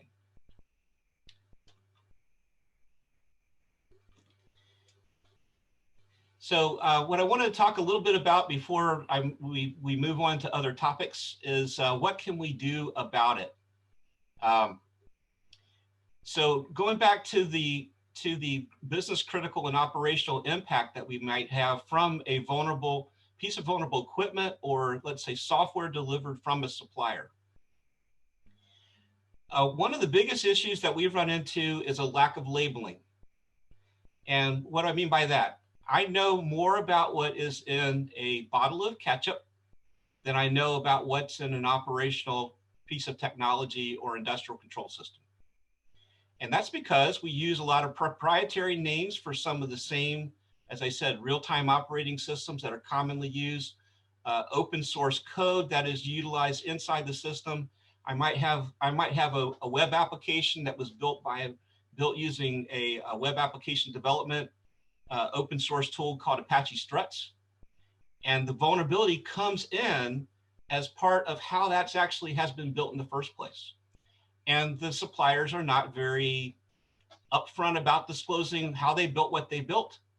And the other thing that we run into quite a bit is dead code. We could very well have old dial-up applications that are hidden inside the equipment. And we just don't know until we go in and essentially, do scans and look and see what's actually in some of these systems that we've actually purchased from a supplier. So what is it? So that means we need more cyber specific related inventories for operational technology. Generally, enterprise systems are somewhat discoverable. There's a great advantage to that. It's kind of hard to pull an airplane down from the air and do a scan. So, these are the kinds of things that you need to have more information on, the system configurations and use of embedded software. We found a lot of value in participating in government and industry sponsored information sharing and risk management programs. Those have benefited us. As I said, in Washington State alone, we have Impact Washington that's helping us share information with small to mid-sized suppliers, as well as other risk management programs that are out there. We need appropriate standards, tools, and frameworks. Right now, nobody really knows what cybersecurity looks like for manufacturing. There's not even an industry standard that addresses cybersecurity in manufacturing today. It doesn't exist. Now there are some ISO standards that are basically risk management standards, but they haven't been extended to factory production and manufacturing today. And then the last thing that I recommend you think about is making sure that you've got adequate resources and funding to align with your organization's risk tolerance. When I'm teaching class, I say, okay, on one side you got Warren Buffett, and then on the other side you have Elon Musk, and your risk tolerance is probably somewhere in between that. So with that, I will pause and see if I've gotten any questions, any thoughts as well while I'm talking about this. Sunil? I think there was a comment from Jim that says Boeing has robots that are 1.5 acres long to make wings. Yes. That is just beyond impressive. And we'll come back to questions toward the end. Tom, thank you very much for a really, really great presentation. And I gotta say, there's manufacturing and then there's the complexity of building airplanes, which I suspect is a different order of magnitude. So I can't wait for some of the Q&A session that'll follow a little bit later. But thank you again. Also a reminder for everyone, please feel free to post your questions in the Q&A session. Some are being answered live, but rest assured we'll come to all of them at the end of the presentations as well. With that, Nupur, I'm going to hand it over to you and trust you're okay sharing your content directly. Yes, thanks, Sunil. I'll start sharing. And I think we might be approaching breakfast time for you. Yes, well, another 1 hour or so. There you go. It's all yours. Okay, can you guys see my screen? Sure can. Okay. Okay, so I'll start. Hi everybody. Good morning, good evening, good afternoon. I'm Nupur and I'm a research engineer at IBM Research Labs India. So today I'm going to be describing a case study of a large fashion retailer called Bestseller that IBM worked with in the past to improve their supply chain using AI. Bestseller is a Danish brand that owns brands like Jack and Jones, Bermuda, Only. And we work with the Indian arm of the company. Although we work with a fashion company, the learnings and the methods we develop as part of the engagement are very generic and can be deployed to other industries as well. So, as many of us might be aware that several reports have continuously claimed that fashion industry is actually one of the most polluting industries after oil and gas. Fashion works in seasons, and with the advent of fast fashion now, there could be as many as 52 seasons in 1 year. Each season sort of marks the arrival of new merchandise and discarding of the old merchandise. And at the end of each season, sort of companies are left with tremendous old merchandise to be dealt with. Despite having a lot of historical data, most of the fashion houses are not able to sell more than 50 to 60% of their products at full price, and rest go through severe markdown. While markdown is one of the strategies to sort of offload old merchandise, the strategy is often perceived as diluting the brand value and hitting the revenue.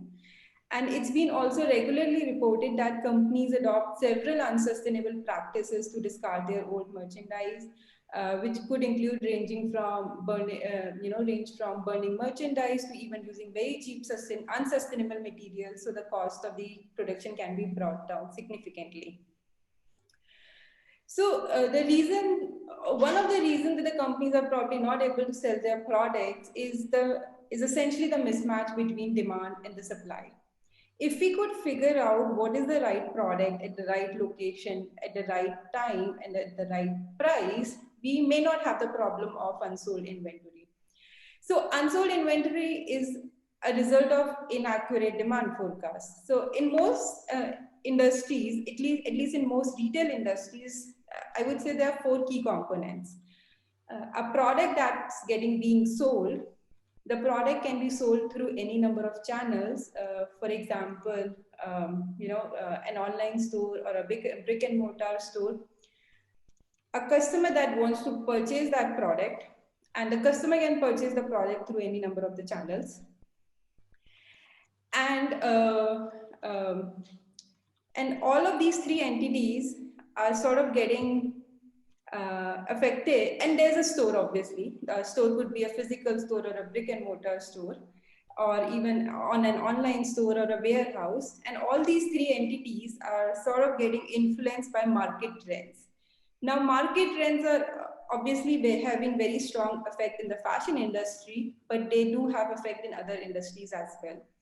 So market trends sort of affect what products are being created, what products are being stocked in stores, and what customer wants to purchase. So demand forecasting is the problem of actually modeling the dynamics between these 4 entities. So demand forecasting is sort of useful when done at a hyper-local level. It is useful at different granularities, but it is most useful when also done at a hyper-local level. That is, we want to estimate the demand of a product at a store for the next season. And the reason we want to do hyper-local demand forecasting, since the consumer demographics change from one location to another, and the store sort of need not be only a physical store. It could be a region, it could be a city or a channel. And the output of demand forecasting generally is fed to more downstream applications like inventory management, resource management. So if there are inaccuracies in the downstream, if there are inaccuracies in the demand forecasting, the downstream application sort of would automatically inherit those inaccuracies. So although we state that we actually estimate the demand of a product at a store, the demand of a product is actually a function of the assortment offered to the consumer. So the demand of a product may change when the assortment offered to the consumer itself changes. So to tackle such scenarios, there's broadly two class of algorithms in the literature. One are called independent choice models, where the demand of a product is not influenced by the assortment offered. And second is called the discrete choice models, where the demand of a product is actually a function of the assortment set offered to the consumer. So demand forecasting is not a new problem, and researchers have spent decades into understanding the demand and modeling it. But the fashion industry is considered more or less an unsolved problem.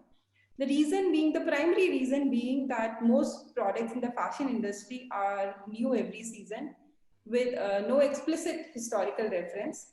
So even if there are some historical references, external trends sort of have a very big influence on the purchase behavior of the consumer. So to make the problem simpler, in the fashion industry, products are generally classified into subcategories like staples would be, for example, your jeans, fashion and edgy products, and people try to model their demands separately. So there could be a variety of attributes that influence the sale of a product. The first set of attributes are called design attributes. Design attributes are sort of intrinsic to the product design and are fixed once the product is designed. And example of such attributes could include, for example, the product color, the product fabric, pattern, neckline, etc. The second class of merchandising, so the second class of attributes are called merchandising attributes. These attributes characterize the decisions made by a merchandiser to sell the product. Examples of such attributes could include the price, discount offered, whether it was advertised, whether it was promoted, etc. And these decisions can typically be intervened during the season also and can change the values. The third category of attributes are sort of defined by analyzing the competition. Is my competitor carrying a similar product, and at what price? Is one such example. The fourth category of attributes are sort of related to trend driven. Features of a product that are derived from extrinsic fashion trend analysis and forecast. But in the case of fashion, and especially when people are buying fashion online, the product images themselves play a big role in influencing sales. Okay, so in general, any attribute can be included in modeling demand for a product, and the accuracy of the model, the accuracy of the AI model would depend upon the richness of the attributes available. Since a lot of products are new in the fashion industry every season, and we do not have historical sales reference to do any demand forecasting, we rely on something called attribute-based demand forecasting for a product. Product is represented by a set of attributes that describe the product. These set of attributes could be any of the features we just talked about. These attributes could be human interpretable, for example, color, pattern, etc. Or these attributes could be complex embeddings derived from a neural network-based architecture. Then we sort of model the demand as a function of these attributes. And so far we have not talked about what is measuring demand even mean. Demand is what we call like a latent variable. It's actually very hard to measure what a true demand is. So researchers tend to use proxies. And the two commonly used proxies for measuring demand are sales and something called a sell-through rate. Sales is basically the number of the units sold in the past, and sell-through rate is sort of percentage of units sold. Because sales do not capture how many inventory we started with, so sell-through rate is sort of a more normalized number, is how many units, what is the percentage of units we end up selling. So the prediction that comes out of any machine learning based model, the biggest drawback of that prediction is sort of the black box nature of it. And the black box nature of the machine learning models also hinders in the adoption of AI based tools. So, for example, our discussions with various merchandisers within the Bessel organization reveal that while they would like a machine learning based prediction, especially to check their gut feeling, they would also like to understand that prediction. In sort of, in a more English statement, I would say that the ability to understand prediction in terms of its input variable. And this area of machine learning is sort of broadly called explainable machine learning. And to give you an example, let's consider this scenario. 4 people are sort of working on a project. Once project gets completed, each person gets a reward based on his or her contributions. And the method of quantitatively measuring the contribution of each person and giving a bonus equivalent to their contribution is the same problem as understanding the contribution of each input to its prediction. So in the example that we are showing here, the predicted sell-through rate for this top is 0.59, which means that we are expected to sell 59% of the inventory. And each feature, for example, whether it's a neckline or color or price, could have an influence on it. The feature could have a positive influence, or the feature could have a negative influence. In the case of positive influence, what we are saying is that the feature is driving the sales up, but the negative ones are the ones driving the sales down. But the sum of the total influence has to come at 0.59 because that's the predicted value. Okay, so the ones marked in blue, we are our positive features, and the ones marked in red are our negative features. In a more technical sense, this strategy of assigning contributions to different attributes is called something called Shapley analysis, which is sort of a game theoretic way of assigning contributions to different players in a game. Okay. So these explanations, right? Whenever we have a machine learning based prediction and we have an explanation for it, these explanations should have sort of a temporal effect in it, right? Since the fashion products are, the sales of fashion products are driven by weather, we should expect that for the same product, we should have different explanations in different seasons. So in the example here, the fact that this product had a neckline of shoulders was actually a positive influence in spring summer 2019, since the season mostly overlaps with the summer months.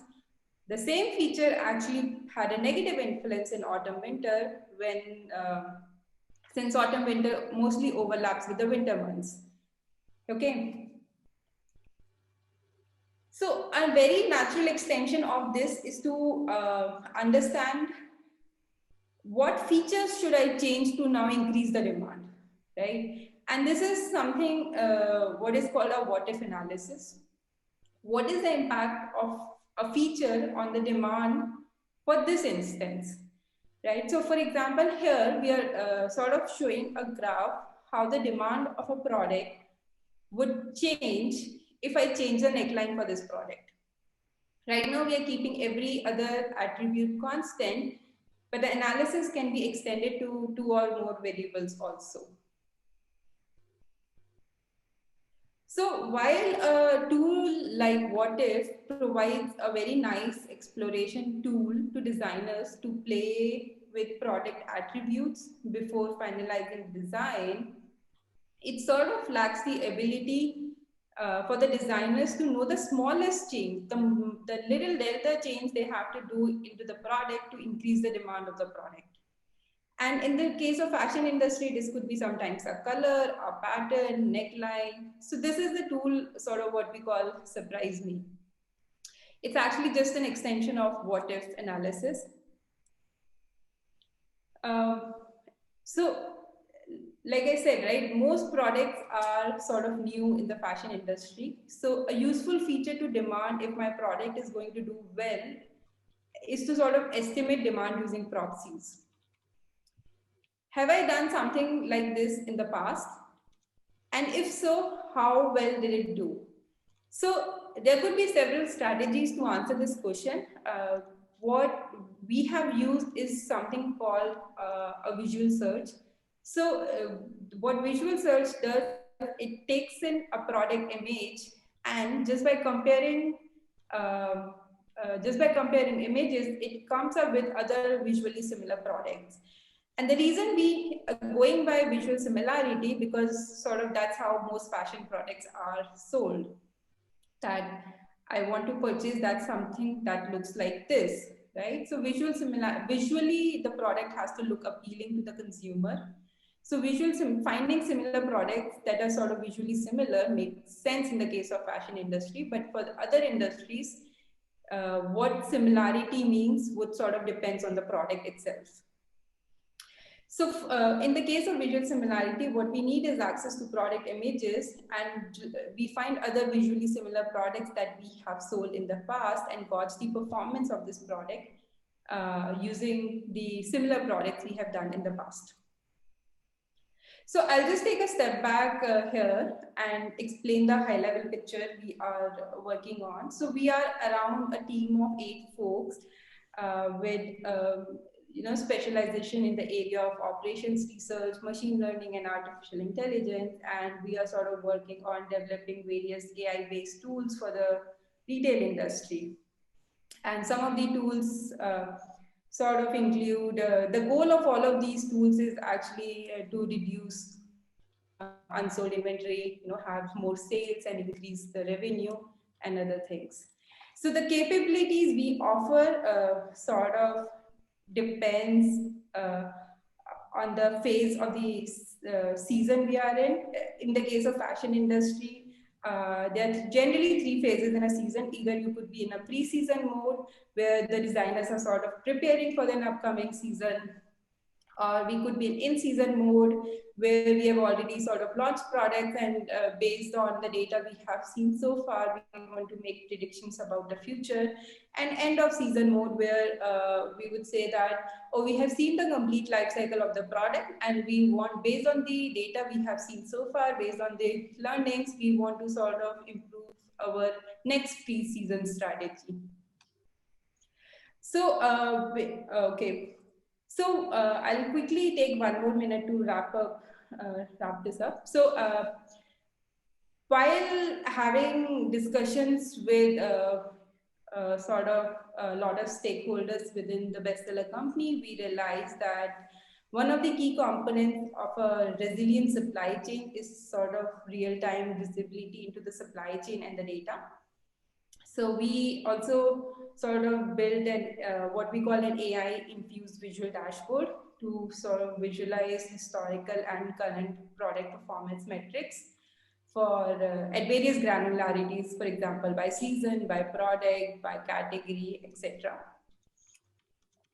And we also realized that the biggest hurdle in the adoption, the biggest hurdle with any AI-based tool is actually the adoption of it.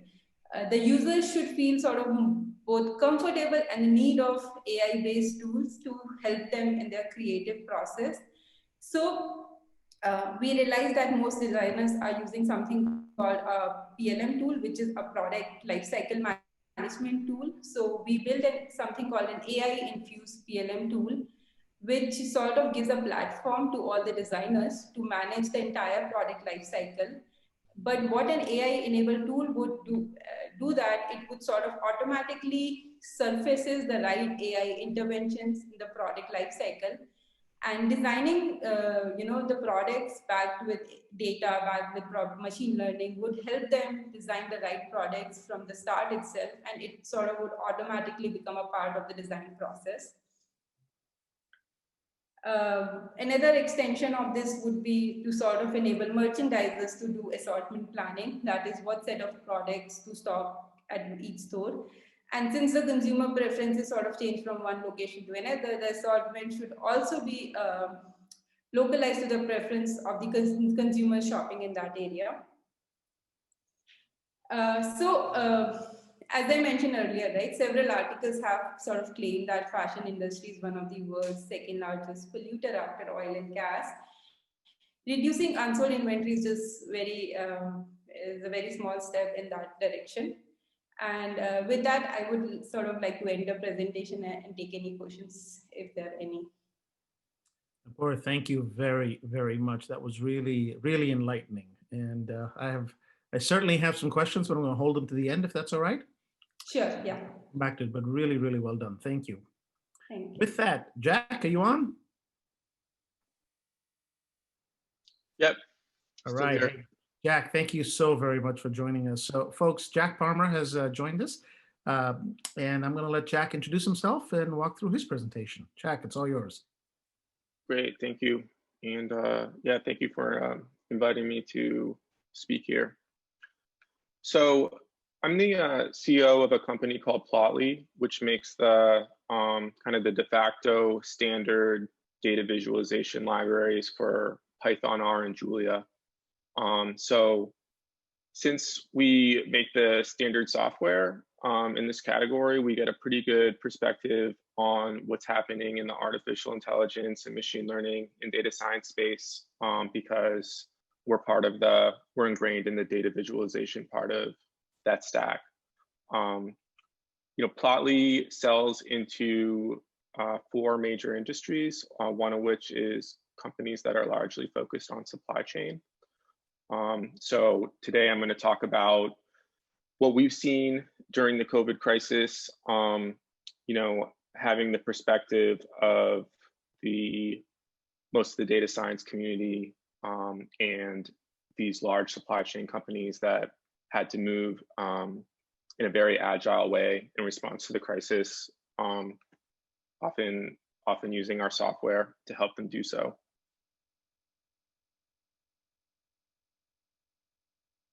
So I'm going to share my screen here, and I'm going to turn off my own video to preserve Wi-Fi. Let's see.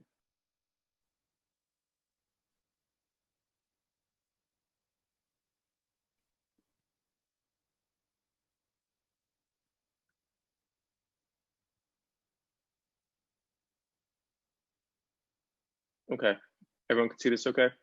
Sure can. Great. So as I mentioned, Plotly is what people call an open core company. Other open core companies you might have heard of are Redis or Databricks or MongoDB. And people call us open core because our core fundamental technology is open source. It's free and open source. So our #1 goal as a company was to kind of upgrade the data visualization software starting around 2013 that the global Python community uses for their research, artificial intelligence, data science, machine learning. So if you work at a company with engineers who use Python, MATLAB, R, or Julia, there's an 80% chance that when they make a graph or make a data visualization, they're using our software. So the reach is enormous. We estimate we have more than 50 million users worldwide, and our software is downloaded more than 4 million times by new users every month. So that's the #1 goal of our company, basically provide a really first-class experience for the global machine learning, artificial intelligence, data science community as far as data visualization. And from that, we've been able to build a fast-growing company. So some of our customers in the supply chain space include Standard & Poor's, utilities like ComEd, if you include the delivery of electrons as part of supply chain, Tesla, Apple. So we had a pretty good perspective on some of the challenges some of these companies were facing as far as supply chain when COVID broke out. And I was excited about speaking here because I think that when there's a crisis, for especially with supply chain, people, like, business as usual gets interrupted. So all of these companies on this screen are going to reach for the nearest tool that helps them deal with the crisis. And for software, for building software, which is a large part of most engineers' jobs today, you know, the nearest tool, the most readily available tool is going to be open source. You might not have time to go through a procurement cycle. You might just need to start building something that tells you or tells your executives about what's going on, or helps you adjust to this new world order as fast as possible. So it's 2020, we saw an enormous increase in open source downloads for our software. You know, almost an order of magnitude for some of our libraries. And I really think this is because when a crisis occurs, you know, engineers who are responding to that crisis reach for the closest available tool. And for software, that's often open source because it's free. You can just download it. If you're a good software engineer, you can be up and running, you know, that day with something that you can start to build with without going through a procurement cycle. And there's some really interesting articles from Red Hat and a couple other open source giants about how during the 2009 recession and crisis, they saw something really similar. A lot of companies had to build new systems really quickly, and they turned to open source. And I think another part of that trend is large companies' budgets close up in times of crisis because people don't know what's going on. People are going into a mode of conservation. So open source at that time seems like a safe bet. You know, you want to minimize budget, and you want to keep as much staff as you think you can afford on hand. And you know, if people think they can protect their jobs by building with free and open source technology versus something that's about to go through a really expensive procurement cycle, then that might be a better option for that individual in the company.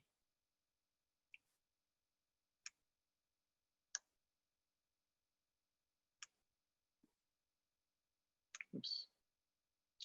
So as I mentioned, you know, the open source artificial intelligence software space is extremely vast, and Plotly focuses on a very thin layer of that, which is kind of data visualization and communication of these models and these results. So we're what some people call human in the loop AI. A lot of software out there is for artificial intelligence or machine learning is kind of computer to computer AI. You're writing a model with an API that is going to talk to another server that needs to get that model results, and that server might be talking to another server or a client. And I think that most artificial intelligence and machine learning software development today is for kind of server to server, you know, server to client, computer to computer AI. It's computers talking to other computers. Plotly, on the other hand, because we're, you know, fundamentally a data visualization company and an open source phenomenon, you know, we're focused on human in the loop AI. So how do you get these machine learning results or artificial intelligence models in front of the eyeballs of decision makers, executives, factory floor technicians? How do you get these machine learning model results in front of them in a way that lets them make informed decisions, explains kind of how the AI or machine learning model got to its result, and becomes part of the business that way?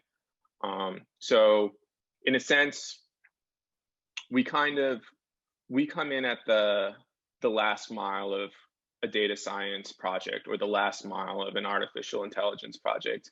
Oftentimes, by the time we talk to kind of a supply chain giant, they've already spent a year or a couple of years with a team of data scientists developing a model, whether it's a natural language processing model, computer vision model, predictive model, sort of in a lab, if you will. And once they find that the model is successful and it has potential to deliver some kind of business value, then that's when they need some type of visualization solution to integrate that model into the business so that business operators can have access to it, and this kind of advanced analytics technology can be put in the hands of business operators. So that's basically where we fit into the stack. And I'll give a couple examples, kind of real world supply chain examples in a second. So this is actually a good example. You know, this is a mining company out in the field. You know, they're on satellite internet, running a bunch of Dash applications in their field. So I just showed six examples of AI applications that were built in Python using Plotly's open source software. And that particular library is called Dash. So Plotly's Dash library is our most popular library, and it's what we mainly focus our development effort on. And if you don't have something like Dash, then companies typically operationalize models like these through a full stack development process, and that requires a full stack development team. And if you're not familiar with full stack development, this is the typical team structure. You need front-end engineers who are working in JavaScript. So these are the people that are essentially making the website and the user interface. You need back-end engineers who are writing all the web server code that's going to serve the web page. And then you need your data scientists who are writing the models and gathering the data and working with the back-end engineers to plug these models into the web server backend so that they can, ultimately be served to the end user through this full stack website. So we see this a lot, and this is this sort of structure is our main competition. So we'll go into a company like Tesla, for example, and they're building, all these incredible in-house tools for computer vision, object classification, and they have, some of the world's best data scientists and machine learning researchers in those, in that field, developing full stack applications. And if you've built a full stack application, it's a lot of work, and you either need to have a very large team like this, or you need to have a pretty wide skill set and a lot of time, because you're going to spend a lot of time writing JavaScript code, working with the web server, coming up with an API, all these things you need to do to build essentially an internal website, a full internal web platform. So the goal of our company really, and our open source software, is to collapse this team and collapse this kind of very slow, laborious, expensive process to something that just the data scientists can do. So instead of needing to know JavaScript, web servers, APIs, all this other cruft, with our open source software, the goal of the project and the goal of the company is that data scientists and machine learning researchers can make these websites themselves, only knowing Python, only knowing R, or only knowing Julia, or only knowing MATLAB. Because if you're an engineer, it's very unlikely, unless you're a computer science engineer, that you learned anything about JavaScript or building websites. And even if you do know how to do that, it's probably a waste of your time compared to doing your core fundamental work of developing the AI model and making sure it's successful for the business. So this is kind of the whole idea of Dash, our main open source library, and all the examples I showed earlier, were built entirely by data scientists that only knew Python. They didn't know anything else about the web stack. So, we're hoping to create a much faster development cycle with this team versus this team, because in this scenario, which we see at a lot of companies, if the data scientist wants to make a change to the model, they kind of have to coordinate with the rest of this team, which is possible, but it might take a week to make that change. Whereas in this scenario, the data scientist is a one-stop shop. They can make a change to the model, deploy it, and that's it. It can be in production that day. So going back to how I started this presentation, I think that we saw a huge spike in open source during the crisis, especially among supply chain companies, because they needed to build things fast to react to what was happening, and they couldn't necessarily go through a procurement cycle, and they needed to use or recruit a full stack team like this. I think engineers everywhere needed to work with the skills they had and get something up running. And a lot of open source AI tools like Dash are being built for that kind of autonomy and development speed. How am I doing on time here? If you've got about 2 more minutes, if that's all right. Okay, great.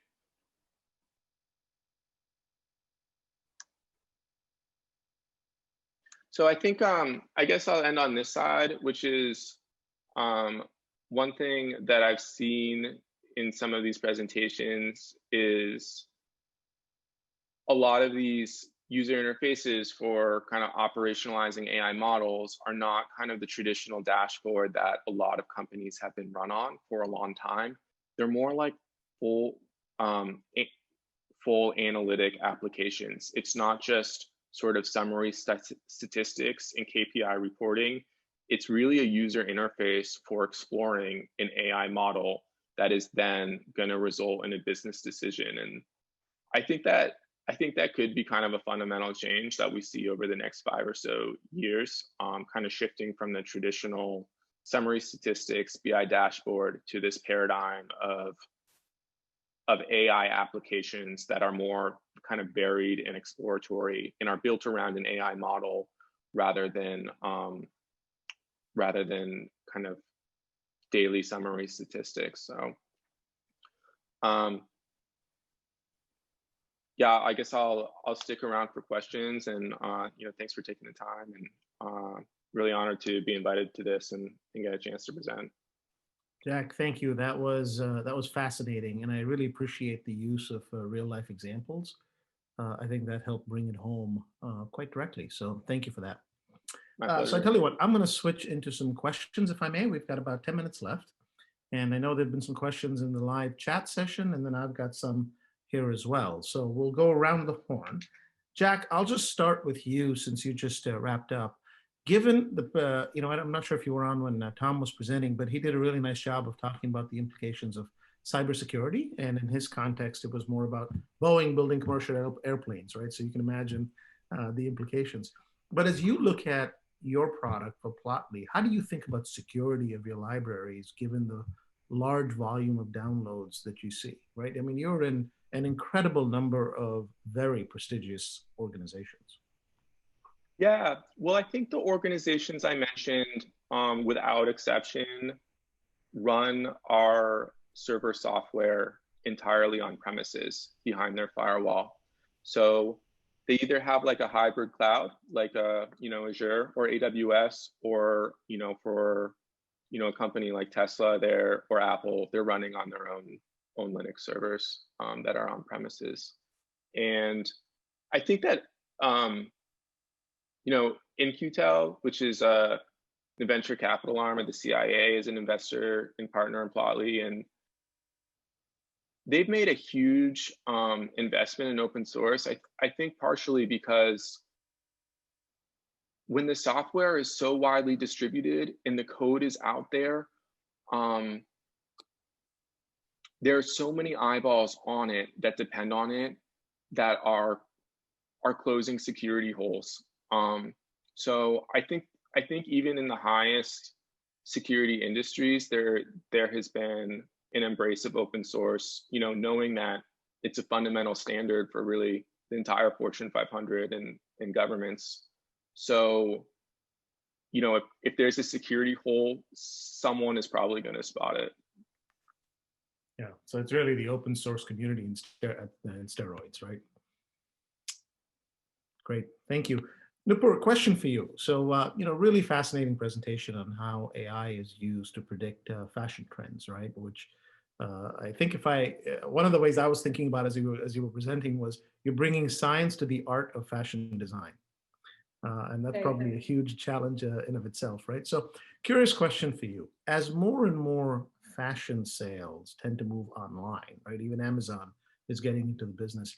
How does that impact how you think about AI in fashion? And what I'm getting at specifically is, you know, obviously the sales numbers and everything else are generally the same. You can get that data, but you have an added layer of data potentially, which is people browsing that you don't always have from a retail store, because you don't necessarily know what they're looking at in a traditional brick and mortar retail environment. Online, on the other hand, you have the browsing history. So I would imagine you have a richness of data that wasn't available in the past.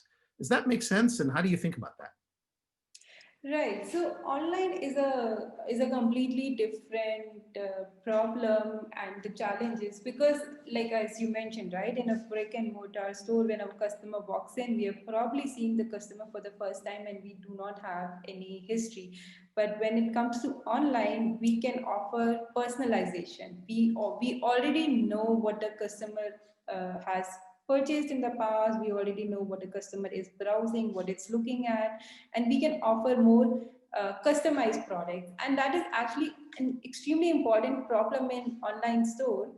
The reason being, if you walk into a brick and mortar store, the physical space is limited, right? So the problem is what sort of products to stock in that store. But in online channel, the problem is not the number of products. The problem is, how do you make those products available to the consumer? How does the consumer sort of discover those products? For example, if you go to Amazon.com, you'll see thousands and thousands and thousands of products, right? It's sort of the challenge is to put those 10 products in front of the consumer that, hey, these are the products you might be interested in, and hence actually increasing both, for example, Amazon's revenue and, you know, the customer's delight in the the website. So what I say, AI actually can solve use cases for both of these, brick and mortar and online, but the type of challenges, the type of problems you're going to solve would be very different. Gotcha. Great. Thank you very much. Tom, question for you. As you think about security, you know, we touched on the fact that building airplanes has its own level of security. And I expect you have a vast variety of suppliers, both in terms of size and range geographically as well, right? Are all suppliers treated equal relative to the security constraints and requirements that they have to fit, or do you have different tiers? Because I would imagine a small company can't necessarily meet the same demand of a General Electric that supplies you engines. Yeah, there are different tiers, and the tiers are expressed in what we call design assurance levels, or DAO levels. So that, you know, for a really critical component, which may also have a second or third party supplier that's involved with a really critical component, you're going to give it a different look than, let's say, an in-flight entertainment system, which we care about because our customers care about it, but it will not affect the safety or airworthiness of the airplane.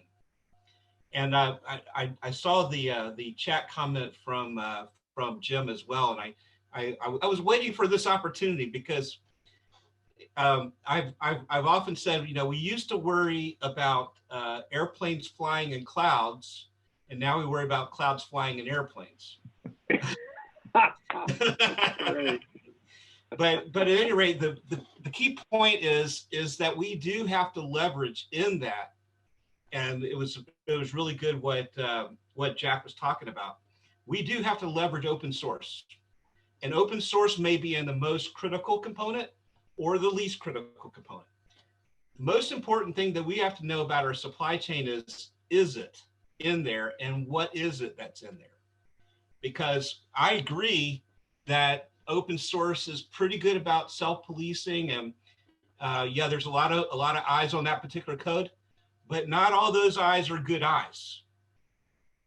And those and quite a number of attackers, deliberately target open source because they can get ready access to it.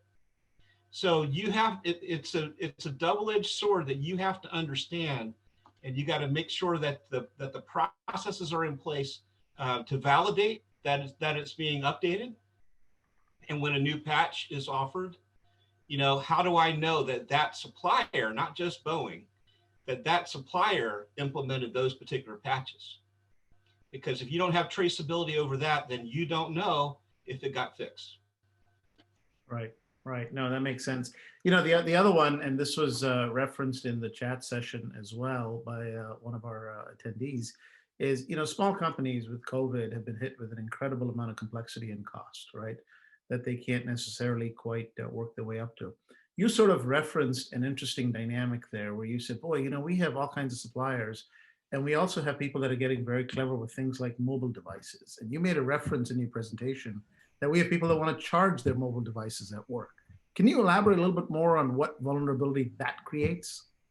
If the mobile device itself is compromised, it can be wormable. So if you connect even a high security system that is isolated but has an open USB port, then that corruption or malware can be implemented through that particular device. Now we've gone through a huge amount of effort to make sure that that's very unlikely, but we're only as good as that one employee who decides to do that. Yeah, absolutely. Now, thank you for that. Nupur, one question for you. This came up in the chat session as well.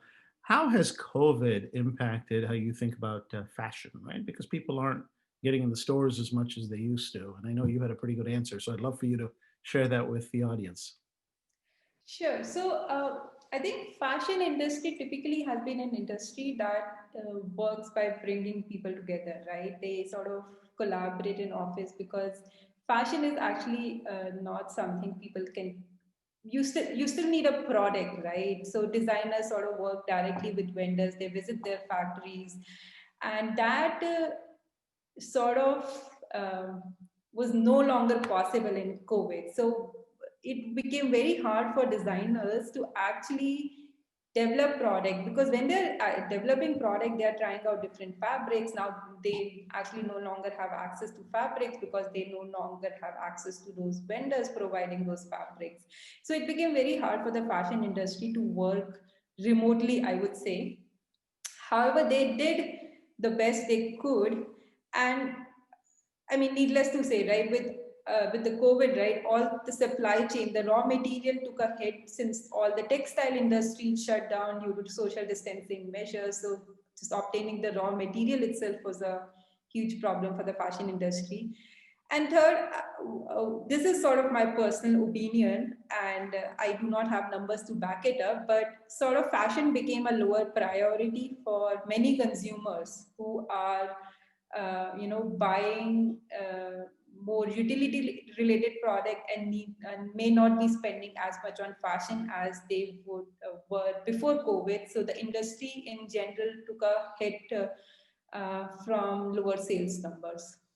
Gotcha. Well, thank you. Thank you. So a huge thank you to all of our presenters. I think we had an incredible variety of content that ranged from cybersecurity to AI and fashion, which, we're all part of at some level. And then, Jack, really fascinating presentation on your, how you're helping people visualize with Python all of the AI models they're creating. So I think that whole notion of accelerating development cycles in smaller teams is here to stay. So really, really fascinating. Thank you, Sunil. A big thank you to everyone. I'm going to leave everyone with a little bit of humor here for a moment. So I'm going to leave you with just a little cartoon that, adds a little levity to where we've been and, where we're going. So I think, any company that believes they don't need to digitize, I think COVID has woken everyone up. And for me, and I suspect for most of us, if not all of us here on the call, that's great. That's exciting. It's fascinating. And it creates incredible opportunity for us all. So thank you all very, very much. Yasi, I'll give it back to you. Sure. Thank you, Sunil. Thank you, all the speakers. Thank you, Ulf, Jack, Tom, Nupur, Kevin, Josh. Am I missing anyone? And apologies if I am. And Rebecca. Yeah, Rebecca left. And thank you all for joining. Thank you for your participation. And if you want to learn more about ISSIP and these type of events, please visit ISSIP.org. And again, many thanks for your time. Some of you joined late, some of you joined very early, and we really thank you. So have a great evening, morning, afternoon, depending on where you are. Thank you. Everyone. Thanks, everyone.